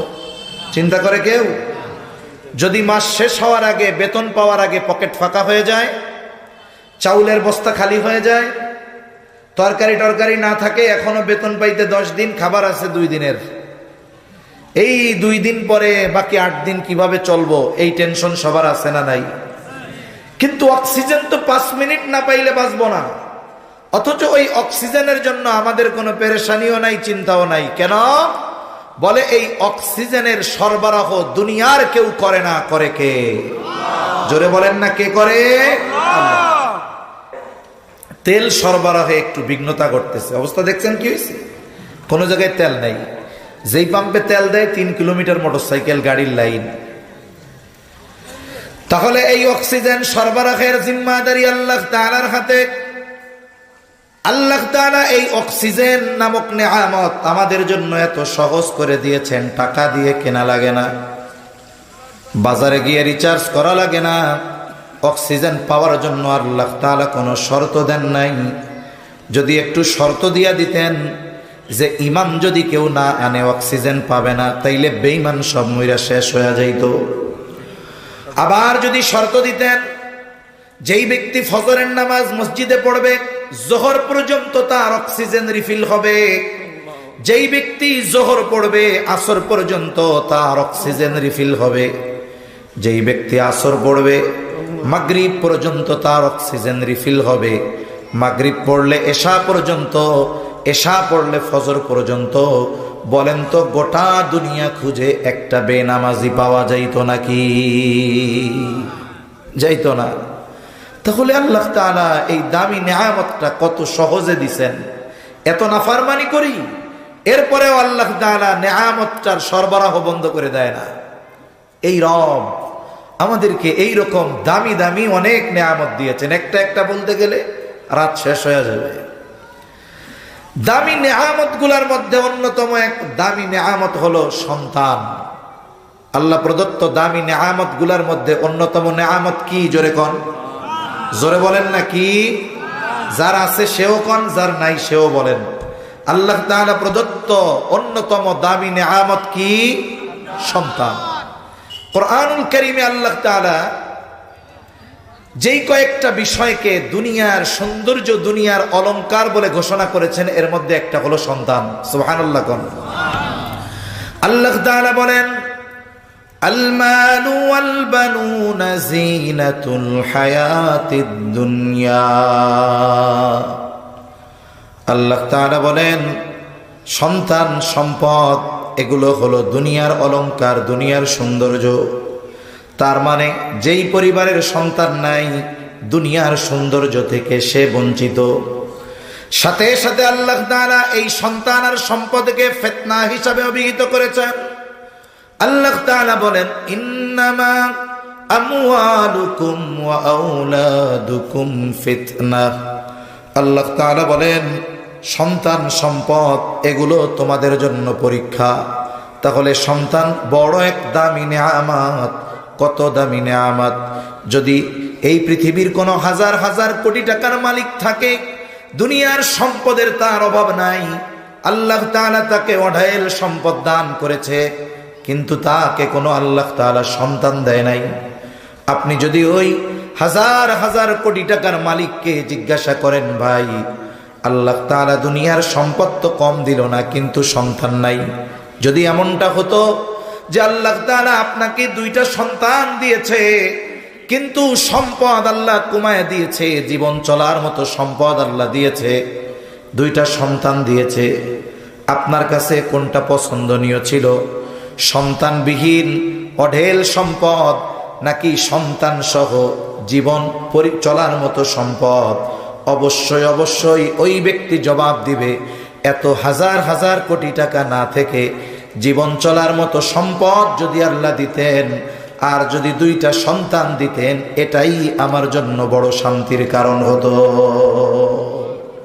তাহলে একজনের সম্পদ আছে সন্তান নাই, ওই ব্যক্তির শান্তি নাই। বলেন সম্পদ আছে সন্তান নাই, ওই ব্যক্তির কি নাই? জোরে বলেন, শান্তি নাই। আর এক ব্যক্তির সম্পদও আছে সন্তানও আছে, অঢেল সম্পদ, সাথে সাথে আল্লাহ তাআলা তাকে সন্তানও দিয়েছে, একাধিক সন্তান, কিন্তু সন্তানগুলো মাদকাসক্ত, সন্তানগুলো অবাধ্য, সন্তানগুলো দুশ্চরিত্রের অধিকারী। বলেন তো সন্তানও আছে সম্পদও আছে, কিন্তু ওই ব্যক্তির অন্তরে কোনো শান্তি আছে নাকি? উপরন্তু আর এক আল্লাহর বান্দা, আল্লাহ তাআলা তাকে অনেক সম্পদ দেয় নাই, কোন মতে তার জীবনটা অতিবাহিত হয়, হয়তো সে কৃষি কাজ করে, অন্যের জমিতে কাজ করে, অথবা রিক্সা চালায়, দিন মজুর দেয়, কষ্ট করে জীবনটা চালায়। কিন্তু ওই ব্যক্তির দুইটা সন্তান মাদ্রাসায় পড়ে, অথবা দুইটা সন্তান নেককার, অথবা দুইটা সন্তান হাফেজ, তার ঘরের মানুষগুলোও দিনদার, ওই ব্যক্তি মাসে একদিন গরুর গোশত কিনে খাবে এই পরিমাণ উপার্জন সে করতে পারে না। কোনোদিন এমনও হয় 3 বেলা পেট পুরে খেতে পারে না, কিন্তু তার ঘরের স্ত্রী মুত্তাকি দিনদার, সন্তানগুলো হাফেজ আলেম, ভালো বাসস্থান নাই, আরামের ব্যবস্থাপনা নাই। বলেন তো, নাই দুনিয়াবি আসবাব ঠিক, কিন্তু নেককার সন্তানদের কারণে তার অন্তরে শান্তি আছে না নাই? তাহলে 1000 কোটি টাকা দিয়ে কি হবে? যেই সম্পদ আমারে শান্তি দিতে পারবে না, শান্তি যেই বস্তু দিতে পারবে ওটাই আমার জন্য প্রকৃত নেয়ামত। তাহলে বলেন, এই দুনিয়াতে সম্পদের চাইতে দামি নেয়ামত কি? জোরে বলেন, সন্তান। আল্লাহ তাআলা অনেককে সন্তান দিয়েছে, অনেকে বিবাহ করেছে, সন্তান হয় নাই। অনেক তরুণ যুবক দেখা যাচ্ছে ওনারা ভবিষ্যতে বিবাহ করবে, ওনাদেরও চাওয়া যে একটা নেককার সন্তান আল্লাহ দিবে। এখন এই যে নেক সন্তান, এটা আল্লাহর পক্ষ থেকে এক নেয়ামত। সাথে সাথে এই সন্তান আল্লাহর পক্ষ থেকে আমাদের কাছে আমানত। মনে রাখতে হবে, হাদিসের মধ্যে আসছে প্রত্যেকটি সন্তান ফিতরাতের উপরে জন্মগ্রহণ করে, তার মানে দ্বীনের উপরে জন্মগ্রহণ করে, সে দ্বীন মানার যোগ্যতা নিয়ে জন্মগ্রহণ করে। তার মানে একটা সন্তান যখন দুনিয়ায় আসে তার মধ্যে দ্বীন শেখার, ইসলাম মানার, দ্বীনের উপরে চলার যোগ্যতা থাকে। তবে নবীজি বলেন তার অভিভাবক তাকে ইহুদি বানায় অথবা তার অভিভাবক তাকে নাসারা বানায়। তার মানে সন্তান যদি বদ্দীন হয়, সন্তান যদি পাপাচারে লিপ্ত হয়, এর দায়ভার অভিভাবকের উপরে আছে না নাই? জোরে বলেন না, আছে না নাই? আপনার সন্তান ইয়াবা খায়, আপনার সন্তান গাঁজা খায়, আপনার সন্তান ইফটিজিং করে, আপনি যদি বলেন আমার কি করার আছে, ইসলাম বলে এই দায়ভার তোমারও আছে। দেখা যাবে আমি আপনি এই সন্তান দুনিয়ায় আসার পর থেকে ওই সন্তানের তারবিয়ত, সন্তানের প্রতিপালন, কোন পদ্ধতিতে সন্তানকে গড়ে তুললে নেককার সন্তান হতো, আমি আপনি ওই পদ্ধতি অবলম্বন করি নাই। আমার উদাসীনতা আর গাফলতির কারণে হয়তো আমার সন্তান পথচ্যুত হয়ে গেছে। তাহলে বলেন তো, কিয়ামতের দিন এই কারণে সন্তানের লাইনচ্যুত হওয়ার কারণে আল্লাহর আদালতে আমাকে আপনাকে জবাবদিহিতার কাঠগড়ায় দাঁড়ানো লাগবে কি লাগবে না? লাগবে। এই সন্তান যেমন আমার নেয়ামত, সাথে সাথে এই সন্তান আমানত। ইসলাম সন্তানকে দুনিয়ার অলংকার ঘোষণা করার সাথে সাথে এই অলংকারের যত্ন কেমনে নিতে হবে, কেমনে এই সন্তানকে গড়ে তুলতে হবে, এই বিষয়টাও শরীয়তে ইসলাম আমাদেরকে শিক্ষা দিয়েছে। এই বিষয়টা নিয়ে কয়েকটা কথা আমরা জানব। সন্তান কিভাবে প্রতিপালন করতে হবে এটাও আমাদেরকে শরীয়তে ইসলাম শিক্ষা দিয়েছে। যদি ওই পদ্ধতি আমরা অনুসরণ না করি তাহলে দুনিয়ায় লাঞ্ছিত হতে হবে, আখিরাতে আল্লাহর আদালতে আমাদেরকে লাঞ্ছিত হতে হবে। এই পদ্ধতি আল্লাহ আমাদের শিক্ষা দিয়েছেন। এখন আসেন, সন্তান যে প্রতিপালন করতে হবে পদ্ধতি কি? দ্বীনের উপরে সন্তানকে গড়ে তুলতে হবে। সবাইকে আলেম বানাতে হবে এটা নয়, সবাইরে মুফতি বানাইতে হবে এটা নয়, কিন্তু সবাইকে দিনদার হতে হবে, মুসলমান হতে হবে, এটা তো সবার জন্য ফরজ, ঠিক কিনা বলেন? এখন আমি আমার সন্তানকে দ্বীনের উপরে গড়ে তুলবো, এটা ইসলাম আমাকে আদেশ দিয়েছে। কোরআনে আল্লাহ বলেন, ইয়া আইয়ুহাল্লাযীনা আমানু কু আনফুসাকুম ওয়া আহলিকুম নারা। আল্লাহ বলেন, হে ঈমানদারেরা, নিজে জাহান্নাম থেকে বাঁচো, অধীনস্থদেরকেও জাহান্নামের আগুন থেকে বাঁচাও। যেই আয়াতাংশ আমি আপনাদের খেদমতে তিলাওয়াত করেছি, এই আয়াতে আল্লাহ তাআলা বলেন, হে ঈমানদারেরা, তোমরা নিজে জাহান্নাম থেকে বাঁচো, অধীনস্থদেরকেও জাহান্নাম থেকে বাঁচাও। আয়াতের মধ্যে আদেশ দুইটা, 1 নাম্বার ঈমানদার জাহান্নাম থেকে বাঁচো, 2 নাম্বার অধীনস্থদেরকে জাহান্নামের আগুন থেকে বাঁচাও। একজন ব্যক্তি ঈমান আনার ঘোষণা দেওয়ার সাথে সাথে ওই ব্যক্তি অনন্তকাল জাহান্নাম থেকে বাঁচার নিশ্চয়তা পেয়ে যায়। তার মানে কোন ব্যক্তি যদি ঈমান আনে, আল্লাহ যদি তাকে দয়া করে ওই ঈমান নিয়ে মৃত্যুবরণ করার সুযোগ প্রদান করে, দুনিয়ায় যদি সে আল্লাহ তাআলার হুকুম আহকাম না মানে হয়তো পাপের কারণে তাকে শাস্তি ভোগ করা লাগবে, কিন্তু ঈমানের কারণে আল্লাহ তাআলা একটা সময় তাকে জাহান্নাম থেকে নাজাত দিয়ে জান্নাতের মালিক বানায়া দিবে। এখন যে ঈমানদার পাপী আল্লাহর হুকুম আহকাম মানে নাই, তাকে যদি জাহান্নামে যাওয়া লাগে, যেই জাহান্নামে কাফের থাকবে অনন্তকালের জন্য, ওই জাহান্নামের শাস্তি যেই কঠোর, কেউ যদি পাপের কারণে কিছুকালের জন্য জাহান্নামে যায়, বলেন তো তার জন্যও সেটা কষ্টের কারণ না হবে? তাই কেমন যেন আল্লাহ তাআলা আমাদেরকে বলেন, হে ঈমানদারেরা, ঈমান আনার মাধ্যমে অনন্তকাল জাহান্নাম থেকে তো বাঁচলা, এখন আমি আল্লাহর হুকুম আহকাম আদেশ নিষেধ মান্য করার মাধ্যমে ক্ষণস্থায়ী জাহান্নামের শাস্তি থেকে নিজেকে বাঁচাও। তার মানে আমরা যারা ঈমানদার, আল্লাহ তাআলার আদেশ নিষেধ মান্য করার মাধ্যমে নিজেদেরকে ক্ষণস্থায়ী জাহান্নামের শাস্তি থেকে বাঁচাবো।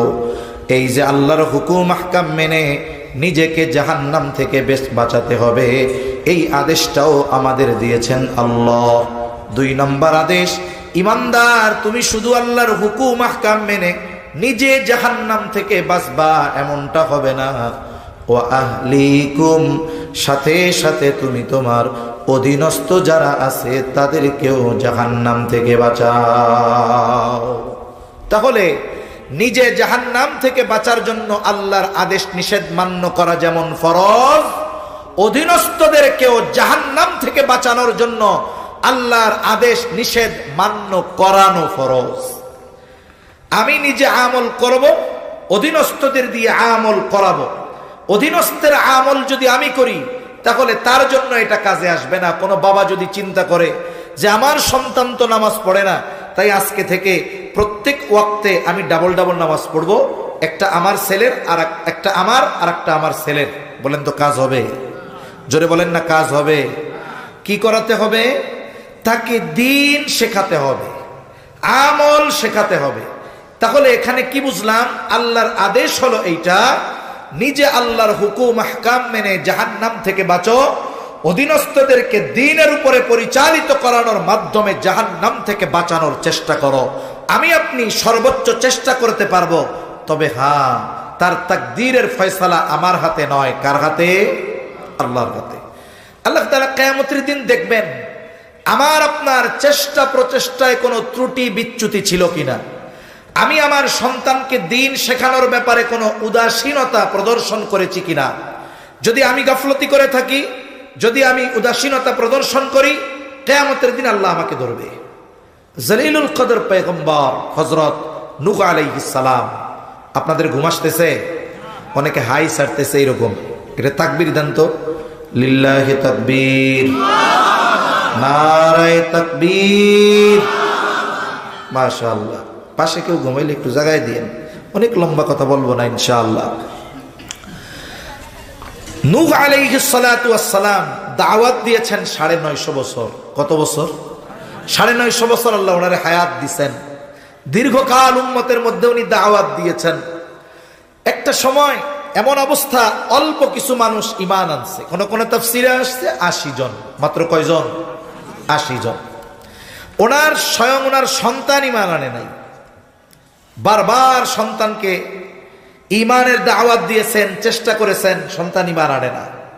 সর্বশেষ যখন ওই মহাপ্লাবনের সূচনা শুরু হলো, সময়ের সাথে সাথে পানি বাড়তেছে, চুলার মধ্যে থেকে পানি বের হওয়া শুরু হয়ে গেছে, জমিন ফেটে পানি বের হচ্ছে।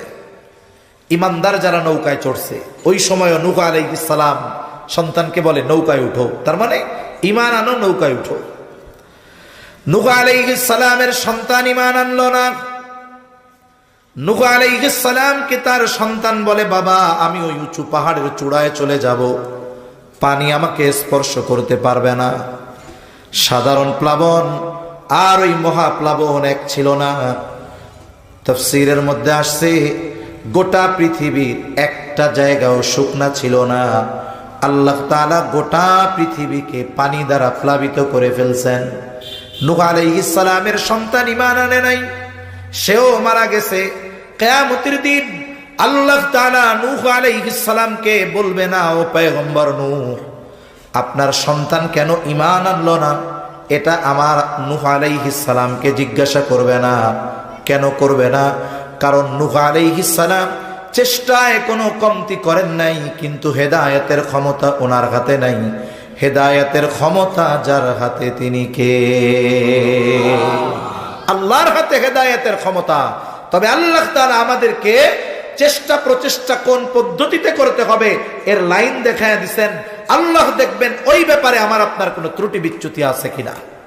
কারণ হেদায়েতের ক্ষমতা এই দুনিয়ার কারো হাতে নাই। যদি দুনিয়ার একজন মানুষের হাতে এই ক্ষমতা থাকতো, তিনি হতেন মুহাম্মদুর রাসূলুল্লাহ সাল্লাল্লাহু আলাইহি ওয়াসাল্লাম। আল্লাহ ওনারেও এই ক্ষমতা দেন নাই। তাহলে এক নাম্বার বিষয় কোরআনের আদেশ।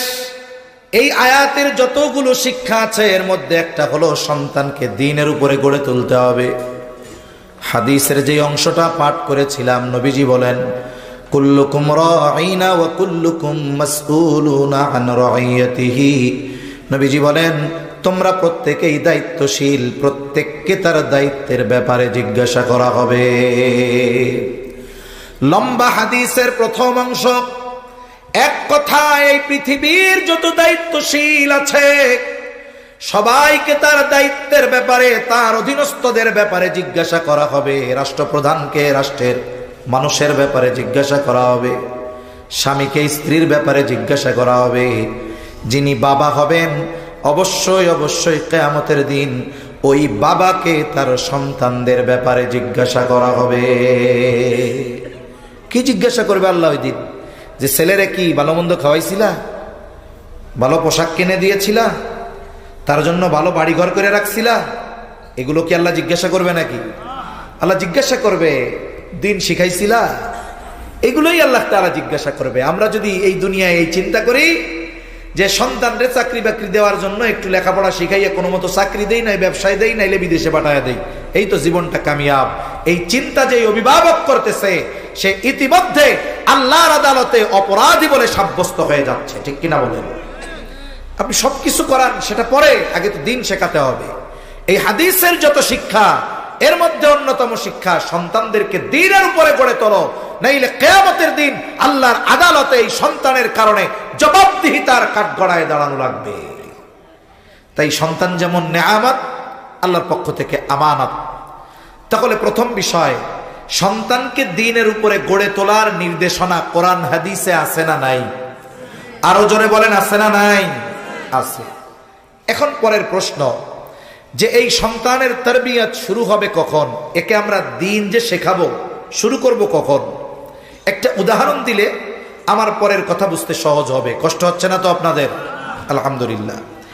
এই যে আজকের এই মাহফিল, আজকের মাহফিলটা ধরে 2 দিনের মাহফিল। 2 দিনে এই মাহফিলটা হইছে 6-12 ঘন্টা।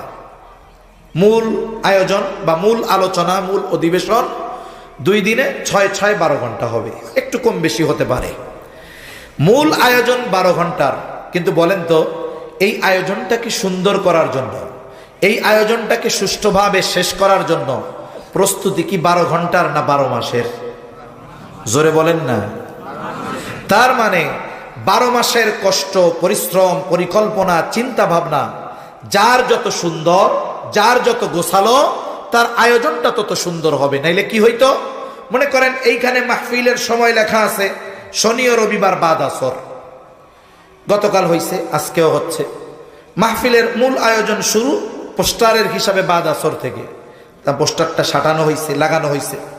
মাইকওয়ালা ভাই উনি পোস্টারে দেখছে শনিবার বাদ আসর থেকে মাহফিল শুরু। উনি যদি চিন্তা করতেন মাহফিল তো বাদ আসর থেকে, তাহলে এক কাজ করি, আমি মাইক টাইক সেট টেট সব নিয়ে এই মাদ্রাসা মসজিদে গিয়া আসরের নামাজ পড়ব। উনি যদি এই মসজিদে এসে গতকাল আসরের নামাজ পড়তেন, তাইলে এশার সময়ও মাইক চালু করা সম্ভব হইতো না। লাইট প্যান্ডেলওয়ালারা যদি চিন্তা করতেন আসর থেকে যেহেতু শুরু, আসরের সময় যাই, তাইলে দেখা যাইতো গতকাল এশার সময়ও এই সুন্দর ব্যবস্থাপনা করা সম্ভব হইতো না। তার মানে প্রস্তুতি ওনাদেরও আগ থেকে, আয়োজকদেরও আগ থেকে প্রস্তুতির সময় যে যত পায়, ওই সময়টা যে যত ভালোভাবে কাজে লাগায়, মূল আয়োজনটা তার তত সুন্দর হয়। ঠিক কিনা বলেন? ঠিক। এখন কেউ যদি মনে করে যে সন্তান দুনিয়ায় আসবে, একটু বড় হবে, বুঝবে টুঝবে, এরপর থেকে সন্তানের তারবিয়াত শুরু, দিন শেখানো শুরু, তাহলে সেই লোকটা ভুলের মধ্যে আছে। সাধারণ ধারণা, জেনারেল ধারণা হলো সন্তানের তারবিয়াত শুরু হয় সন্তান দুনিয়ায় আসার পরে, যখন একটু বুঝতে শিখে তখন। কিন্তু ইসলাম আমাদের জানিয়ে দেয় সন্তানের তারবিয়াত এটা চলমান এক প্রক্রিয়া। এটা সন্তান দুনিয়ায় আসার আগে শুরু হয় তা নয়, বরং এটা তো একজন মানুষের সূচনা করতে হয় বিবাহের আগ থেকে নিয়ে। বিবাহের আগ থেকে নিয়ে সন্তানের তারবিয়াত, হুজুর এটা আবার কেমন কথা? এটা আবার কেমন কথা? বলে হ্যাঁ, কোরআনুল কারীমে আল্লাহ তাআলা সূরা ফুরকানের মধ্যে একটা দোয়া আমাদের শিখাইছেন, এবং ওই দোয়াটা যারা করে আল্লাহ তাআলা তাদেরকে রহমানের খাঁটি বান্দা বলে অভিহিত করেছেন। আল্লাহ তাআলা বলেন ওয়া ইবাদুর রহমান, রহমানের বান্দা কারা? এক এক করে গুণ আল্লাহ বর্ণনা করতেছেন। এর মধ্যে একটা গুণ, ওই ব্যক্তি বা তারা রহমানের বান্দা কারা? আল্লাহ বলেন আল্লাযীনা ইয়াকুলুনা রাব্বানা হাব লানা মিন আজওয়াজিনা ওয়া যুররিয়াতিনা কুররাতা আ'য়ুনিন ওয়াজআলনা লিল মুত্তাকিনা ইমামা। আল্লাহ তাআলা বলেন রহমানের বান্দা তো তারা যারা বলে ও রব হাবলানা মিন আজওয়াজিনা ওয়া যুররিয়াতিনা কুররাতা আ'য়ুন, আপনি আমাদেরকে এমন স্ত্রী সন্তান দান করেন যারা আমার চক্ষু শীতলের কারণ হবে। ওয়াজআলনা লিল মুত্তাকিনা ইমামা, আয় রব আপনি আমাদেরকে মুত্তাকিনদের ইমাম বানায়া দেন। এই যে নেক স্ত্রী, নেক সন্তান কামনার দোয়া আমাদের শিখিয়েছেন কে? জোরে বলেন না কে? এখানে সন্তানের তারবিয়াতের কি আছে হুজুর? বলে কোন জিনিস যদি প্রথম বাস্তবায়ন করার নিয়ত করতে হয়, এই যে এনারা মাদ্রাসা করছে, জিজ্ঞাসা করেন আগে কি ঘর দিয়া এরপরে আল্লাহর কাছে দোয়া করছে নাকি যে আল্লাহ মাদ্রাসা কবুল করেন? বরং মাদ্রাসা করার আগ থেকে নিয়ে আল্লাহ তাআলার কাছে দোয়া করতেছে, আল্লাহ একটা মাদ্রাসা করতে চাই, তৌফিক দেন, জায়গার ব্যবস্থা করে দেন। এই যে দোয়াটা যথাযথভাবে হয়েছে, এই জন্য আল্লাহ তাআলা কিছু মানুষের দিলকে তৈরি করে দিয়েছে, তারা দ্বীনের জন্য জায়গা দান করেছে, এরপরে মাদ্রাসার ঘরগুলা উঠছে, এখন এই জায়গায় দ্বীনের চর্চা চলতেছে।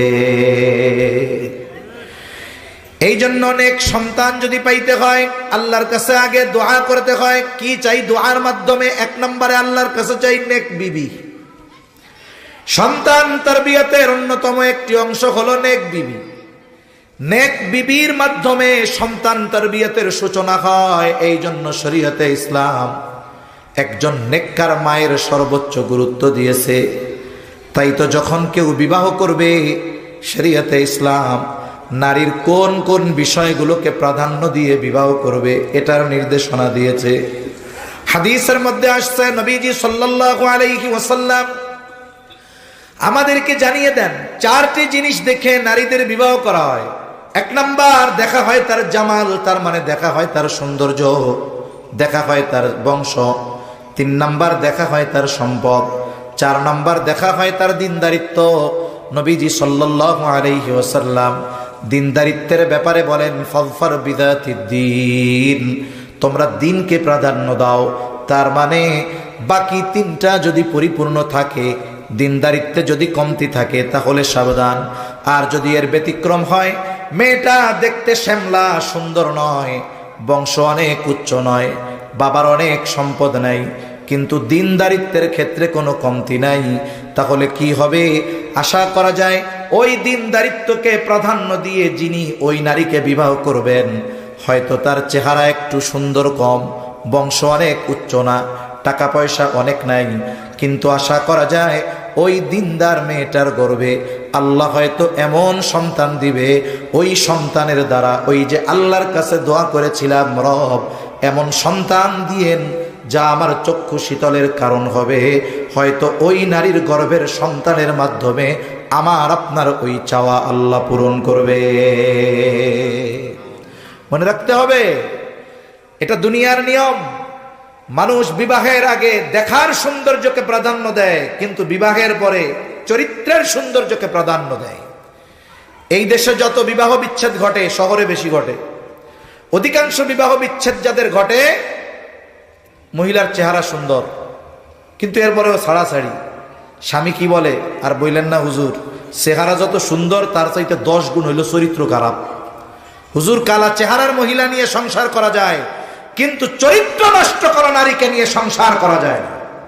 তখন আমার কইতে মন চাই, তাহলে বিয়ের আগে চরিত্রটার যাচাই করতে পারেন নাকি? তাইলে তো আজকে আর এই ঝামেলার মধ্যে পড়তেন না। তাহলে সন্তান তারবিয়াতের সূচনা দোয়ার মাধ্যমে, আর এর বাস্তবায়নের শুরু একজন নেককার মায়ের মাধ্যমে।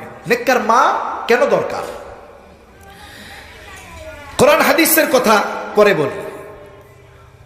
আধুনিক গবেষণা হলো এইটা, গবেষকরা বলতেছে একটা সন্তানের চরিত্রের, চেহারা না, চরিত্রের 90% গঠিত হয় তার মায়ের থেকে। তার মানে একটা সন্তানের ক্যারেক্টার কেমন হবে, এটা 90% নির্ভর করে কার উপরে? তার মায়ের উপরে। একজন বাবা, তিনি সন্তানের জন্য ভালো খাবারের ব্যবস্থা করতে পারেন, পোশাকের ব্যবস্থা করতে পারেন, ভালো মাদ্রাসায় স্কুলে পড়ানোর ব্যবস্থা করতে পারেন, ভালো যানবাহনের ব্যবস্থা করতে পারেন, কিন্তু একজন বাবা সন্তানের চরিত্র গঠনে যতটা না ভূমিকা রাখেন, তার চাইতে বেশি ভূমিকা থাকে একজন মায়ের। কেন? কারণ বাবা উপার্জনের কারণে শহরে থাকে, কেউ প্রবাসে থাকে, কেউ বাসায় থাকলেও সকাল থেকে গভীর রাত পর্যন্ত তাকে বাইরে থাকা লাগে। সন্তান তার থেকে নিতে পারে কম, কিন্তু মায়ের সাথে সব সময় সন্তান থাকে। মার আচরণ, মায়ের কথা, মায়ের চিন্তা, সব কিছুর প্রভাব ওই সন্তানের উপরে পড়ে। শুধু তাই না, আধুনিক বিজ্ঞান বলে একজন প্রেগন্যান্ট মহিলা, সে বাচ্চাকে পেটে রাখা অবস্থায় যেই ধরনের অ্যাক্টিভিটিস করে, কোরআন যদি পড়ে এর প্রভাব পড়ে, গান যদি শুনে তার প্রভাব পড়ে, পাপ যদি করে তার প্রভাব পড়ে। এটা আধুনিক বিজ্ঞান বলতেছে এটা। তাহলে দেখুন, একজন সন্তান নেককার হিসাবে গড়ে তোলার ক্ষেত্রে সবচাইতে বড় ভূমিকা হলো মায়ের। অথচ অধিকাংশ ফ্যামিলি এই মা নির্বাচনের সময়, স্ত্রী নির্বাচনের সময় টাকা পয়সারে প্রাধান্য দেয়, যৌতুককে প্রাধান্য দেয়, চেহারাকে প্রাধান্য দেয়, বংশকে প্রাধান্য দেয়, কিন্তু মূল যেটা আখলাক আর দিনদারিত্ব, এটাকে প্রাধান্য দেয় না। আমাদের সামাজিক পারিবারিক কলহ কেন বাড়তেছে? পরিবারের মধ্যে স্বামী স্ত্রীর সম্পর্ক ভালো নাই, এর ফলশ্রুতিতে কত ধরনের পাপ সংগঠিত হচ্ছে। এটা কেন? এটা হওয়ার অন্যতম যে আমরা মা নির্বাচনে ভুল করে ফেলেছি। অথচ ইসলাম এই জিনিসটার গুরুত্ব কত দিয়েছে। শুধু তাই না, প্রসিদ্ধ একটি ঘটনা আছে। হযরত ওমর রাদিয়াল্লাহু তাআলা আনহুর কাছে এক লোক তার ছেলের ব্যাপারে অভিযোগ করেছে যে ছেলে বাবার হক আদায় করে না। লোকটা গিয়ে বলতেছে, খলিফাতুল মুসলিমিন, আমার সন্তান আমার হক আদায় করে না। হযরত ওমর রাদিয়াল্লাহু তাআলা আনহু এইবার ছেলেটাকে ধরে বলে, কি ব্যাপার, কেন তুমি তোমার বাবার হক আদায় করো না?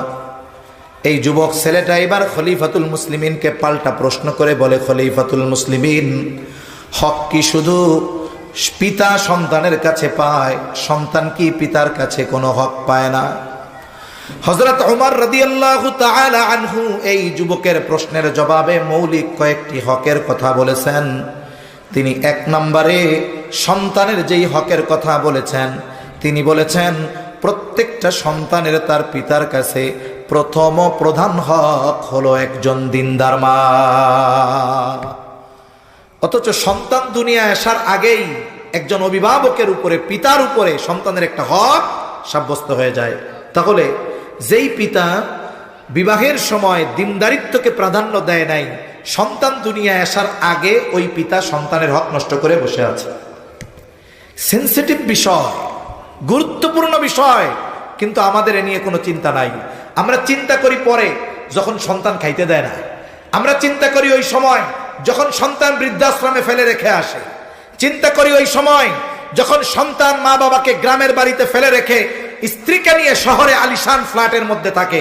চিন্তা আসে তখন যে হায় রে, যদি আমি সন্তানদের একটু দিনদার বানাইতাম। আমি ভুক্তভোগী হওয়ার আগে আমাকে সিদ্ধান্ত নিতে হবে। তাহলে 1 নম্বর সন্তান তারবিয়াতের প্রথম ধাপ একজন নেককার মা। যারা বিবাহ করে ফেলছেন তারা তো ফেলছেন, তারা আবার পরেরটা করতে যাইয়া ঝামেলা বাঁধায়েন না, ওই পর্যন্ত থাকেন, আল্লাহর কাছে দোয়া করেন। আর যারা করেন নাই তাদের কাছে অনুরোধ, আপনি চামড়ার সৌন্দর্যের প্রাধান্য দিয়ে দিনদারিত্বকে আপনি অপশনাল বানায় ফেলেন না। আগে দেখবেন দিন ঠিক আছে কিনা, এরপরে চেহারা, সম্পদ, টাকা পয়সা, বংশ যদি ভালো হয়, ভালোর উপরে ভালো। 2 নম্বর বিষয়, একজন নেককার মায়ের ব্যবস্থা হলো সন্তান তারবিয়াতের দ্বিতীয় গুরুত্বপূর্ণ বিষয় হলো দোয়া। দোয়া হলো মুমিনের এক পাওয়ারফুল অস্ত্র। কোরআনুল কারীমের মধ্যে আল্লাহ তাআলা দোয়াকে ইবাদত বলে অভিহিত করেছেন। সাথে সাথে নবীজি সাল্লাল্লাহু আলাইহি ওয়াসাল্লাম হাদিসের মধ্যে বলেন, আদ-দুআউ হুয়াল ইবাদাহ, দুআই ইবাদত। আর এক বর্ণনায় নবীজি বলেন, আদ-দুআউ মুখুল ইবাদাহ, দোয়া হলো ইবাদতের মগজ।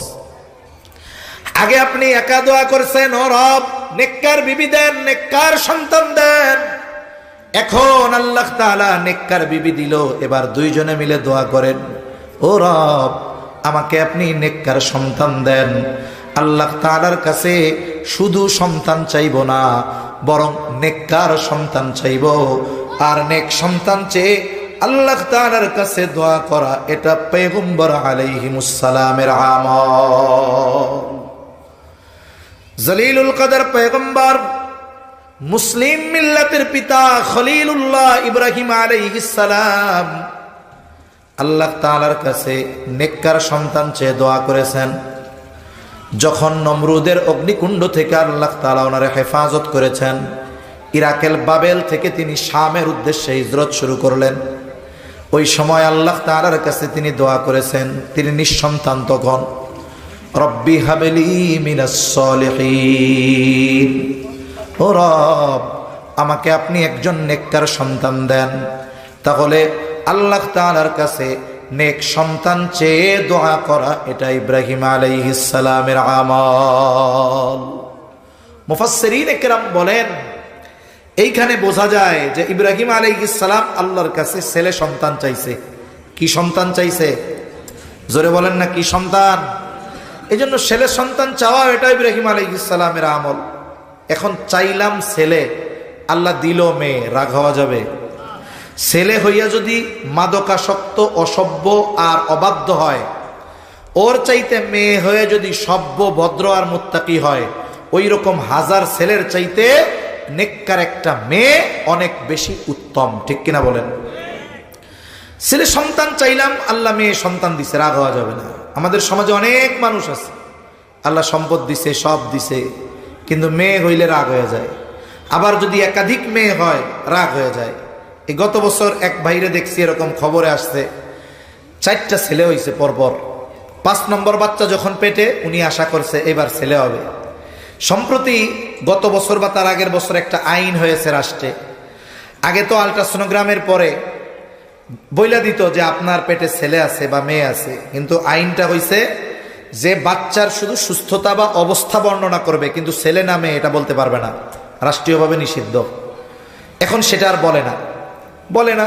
উনি আশা করছে তাহলে ছেলে হইতে পারে, তা হসপিটালে নিয়ে গেছে, আল্লাহ আবার মেয়ে দিছে, তার মানে 5 নম্বরটাও মেয়ে হয়েছে। আল্লাহর বান্দা রাগ হয় নাই, সুন্দর মতো দামি ল্যান্ড ক্রুজার গাড়িতে বিয়ার মতো গাড়ি সাজাইয়া ফুল টুল দিয়া মেয়ে আর মেয়ের মাকে সুন্দর মতো বরণ করে বাড়ি নিয়ে আসছে। এরকম আল্লাহর বান্দা আছে, আল্লাহ কবুল করুক, বলি আমিন। মেয়ে হওয়ার পরে যদি কারো চেহারা কালো হয়ে যায়, তাইলে তার ওই জাহেলিয়াতের সময়ের মানুষের সাথে একটা মিল হয়ে যায়। অথচ দুনিয়ার সায়েন্স যা বলে বলুক যে এই কারণে ছেলে হয়, ওই কারণে মেয়ে হয়, সব কারণ বাদ দেন, মূল কারণ হলো আল্লাহ যেটা চায় সেটাই হয়। এটাই আল্লাহ বলেন। আল্লাহ কি বলেন? ইয়াহাবু লিমান ইয়াশাউ ইনাসান ওয়া ইয়াহাবু লিমান ইয়াশাউ যুকুর আও ইউযাওয়িজুহুম যুকরানা ওয়া ইনাসা ويجعل من يشاء عقيما। আল্লাহ তাআলা বলেন, তিনি যাকে চান তাকে ছেলে দেন, যাকে চান তিনি মেয়ে দেন, যাকে চান তিনি উভয়টাই দেন, আবার যাকে চান তিনি কোনোটাই দেন না। তাহলে ছেলে হওয়া মেয়ে হওয়া না হওয়া সব কিছুর নিয়ন্ত্রণ যার হাতে তিনি কে? আরো জোরে বলেন না কে? এখন মেয়ে হয়েছে, মেয়ে হওয়াটাকে আল্লাহ বলেছেন সুসংবাদ। মেয়ে হওয়া কি সংবাদ? জোরে গণ। এই সুসংবাদ শুনে যদি কারো চেহারাটা কালো হয়ে যায়, তার মধ্যে ওই জাহেলিয়াতের সময়ের মানুষের মধ্যে মিল পাওয়া যায়। কারণ আল্লাহ তাআলা কোরআনুল কারীমের মধ্যে বলেন, ওয়াইযা বুশিরা আহাদুহুম বিল উনসা যাল্লা ওয়াজহুহু মুসওয়াদ্দান ওয়া হুয়া কাযীম। ওই জাহেলিয়াতের সময়ের মানুষদের ব্যাপারে আল্লাহ তাআলা বলেন, যখন তাদেরকে কন্যা সন্তানের সুসংবাদ দেওয়া হতো, কন্যা সন্তানের সুসংবাদ, আল্লাহ বলেন কি হইতো? এই সংবাদ দেওয়ার পরে দল্লা ওয়াজহুহু, তাদের চেহারাটা অন্ধকারচ্ছন্ন হয়ে যাইত। তাই মেয়ে হলে আমরা কি মুখ কালা করে বসে থাকবো? মুখ কালো করবো না। আর এই মুখ কালো করার পেছনে একদল মানুষ দায়ী আছে। কারা? যারা বলে মেয়ে বিবাহ করার সময় আমার ছেলের একটা মোটরসাইকেল দিতে হবে। আসেনি যৌতুক আপনাদের এদিকে? জোরে বলেন আছে? ওরা যদি গু খায়, যারা যৌতুক নেয়, ওরা যদি পায়খানা খায়, যেই গোনা হবে তার চাইতে যৌতুক নিলে আরো বেশি গোনা হবে। তার মানে যৌতুক নেওয়ার চাইতে পায়খানা খাওয়া ভালো। ঠিক কিনা বলেন? তাহলে ওয়াদা করেন যে আমার ছেলের বিবাহ দেওয়ার সময় আমি যৌতুক নিব না। যারা বিবাহ করেন নাই, দৃঢ় প্রতিজ্ঞা করেন আমি বিবাহের সময় যৌতুক নিব না। কিন্তু আফসোসের বিষয়, আপনাদের এলাকার কথা শুনি না, অনেক জায়গায় বলে আমাদের এদিকে যে উত্তরবঙ্গে বিবাহ করতে গেলে মেয়ের জন্য মোটরসাইকেল একটা রেডি রাখতে হবে জামাইয়ের দেওয়ার লেগা। আল্লাহ তাআলা এই জঘন্য অভিশাপ থেকে আমাদের হেফাজত করেন বলি আমিন। কথা অনেক লম্বা হয়ে যাইতেছে, শর্ট করে আনতে হবে। তাহলে দোয়া, নেক সন্তান চেয়ে দোয়া করা, এটা সন্তান তারবিয়াতের অন্যতম একটি অংশ। কেন? মুফাসসিরিনে কেরাম বলেন, অভিভাবক মা বাবা যদি সন্তানের জন্য কোনো দোয়া করে, এই দোয়া কখনো বিফলে যায় না। এটা আগে বা পরে কোনো না কোনো সময় ওই দোয়ার প্রভাব সন্তানের জীবনে পরিলক্ষিত হয়। সুবহানাল্লাহ বলেন না? ইব্রাহিম আলাইহিস সালাম দোয়া করছে, আল্লাহ আমারে নেক সন্তান দেন। কি সন্তান দেন? নেক সন্তান। আল্লাহ তাআলা জবাব দিলেন। কি জবাব? ফাবাশশারনাহু বিগুলামিন হালিম। আল্লাহ তাআলা বলেন, আমি তাকে একজন সহনশীল সন্তানের সুসংবাদ দিলাম। সহনশীলতা এমন এক গুণ যার মধ্যে বাকি সব ভালো গুণ পাওয়া যায়। এই সন্তান সহনশীল সন্তান। সন্তান যখন বাবার সাথে চলার উপযুক্ত হয়েছে, আল্লাহ তাআলা ইব্রাহিম আলাইহিস সালামকে স্বপ্ন দেখাইলেন যে তিনি তার সন্তান ইসমাইল আলাইহিস সালামকে জবাই করতেছেন। পয়গম্বর আলাইহিমুস সালামের স্বপ্ন হলো ওহী। ইব্রাহিম আলাইহিস সালাম এই স্বপ্ন বা আল্লাহর আদেশ বাস্তবায়ন করবেন, কিন্তু এর আগে তিনি সন্তানের মনোভাবটা একটু পরীক্ষা করতে চাইলেন। এবার তিনি সন্তানের কাছে গিয়ে বললেন, হে আমার বৎস, ইন্নী আরা ফিল মানামি আন্নী আযবাহুকা ফানজুর মাযা তারা। আমি তো স্বপ্নে দেখেছি যে আমি তোমারে জবাই করতেছি, এই ব্যাপারে তুমি কি বলো? পয়গম্বরের ছেলে পয়গম্বর হবে, সে যতই ছোট হোক, সে জানে যে আমার বাবা যে স্বপ্নে দেখেছে এই স্বপ্ন সাধারণ স্বপ্ন নয়, এটা হলো ওহী। আর বলেন তো ওহী এটা কার আদেশ? আরো জোরে বলেন কার? তার মানে ইসমাইল আলাইহিস সালামকে জবাই করার আদেশ দিয়েছে আল্লাহ। এখন ইসমাইল আলাইহিস সালামের মতামত জানতে চাইছে। বলুন তো, ওই সময় যদি ইসমাইল আলাইহিস সালাম বলতো, বাবা আপনাকে আল্লাহ তাআলা আমারে দিয়েছে যখন আপনার বয়স 86 বছর, ওই সময় আল্লাহ তাআলা আমাকে দান করছে, আপনি আমারে জবাই করবেন কেন? আল্লাহ তাআলার কাছে একটু বলেন এই আদেশটা পাল্টাইয়া আর একটা আদেশ দেওয়ার জন্য আমারে আপনি জবাই করেন না। কি মনে হয় আপনাদের ইসমাইল আলাইহিস সালাম যদি এই কথা বলতো তাইলে মনে হয় ইব্রাহিম আলাইহিস সালাম ছেলেরে আর জবাই করার চেষ্টা করতো না, বাদ দিয়া দিত জবাই করা। কারণ জবাইয়ের আদেশ কার? সন্তান যা বলে বলুক, উনি ওই আদেশ বাস্তবায়ন করতেন, এটাই মূল কথা। তো উনি মূলত চাইছেন ছেলের মতামত জানার ইচ্ছা নয়, বরং ছেলের মনে কি আছে, মনোভাবটা কি, এটা বোঝার জন্য। ছেলেও তো ওই রকম। আল্লাহ কি বলছিলেন? ছেলেটা হইল হালিম। এই সহনশীল সন্তান আপনারে দিছি, এটা কেমন সহনশীল? ইব্রাহিম আলাইহিস সালাম একটু পরীক্ষা নিতে চাইলেন, ছেলেও হালিমের মতো জবাব দিছে। কি জবাব? ইয়া আবাতি ফাআল মা তু'মার সাতাজিদুনি ইনশাআল্লাহু মিনাস সাবিরিন। ইব্রাহিম আলাইহিস সালাম যখন বললেন, ও আমার পিতা, ইব্রাহিম আলাইহিস সালাম যখন বললেন, ও আমার সন্তান, আমি স্বপ্নে দেখেছি যে আমি তোমারে জবাই করতেছি, তুমি কি বলো? ইসমাইল আলাইহিস সালামের জবাব, ও আমার পিতা, আল্লাহ আপনাকে যেটা আদেশ করেছেন আপনি সেটাই করেন।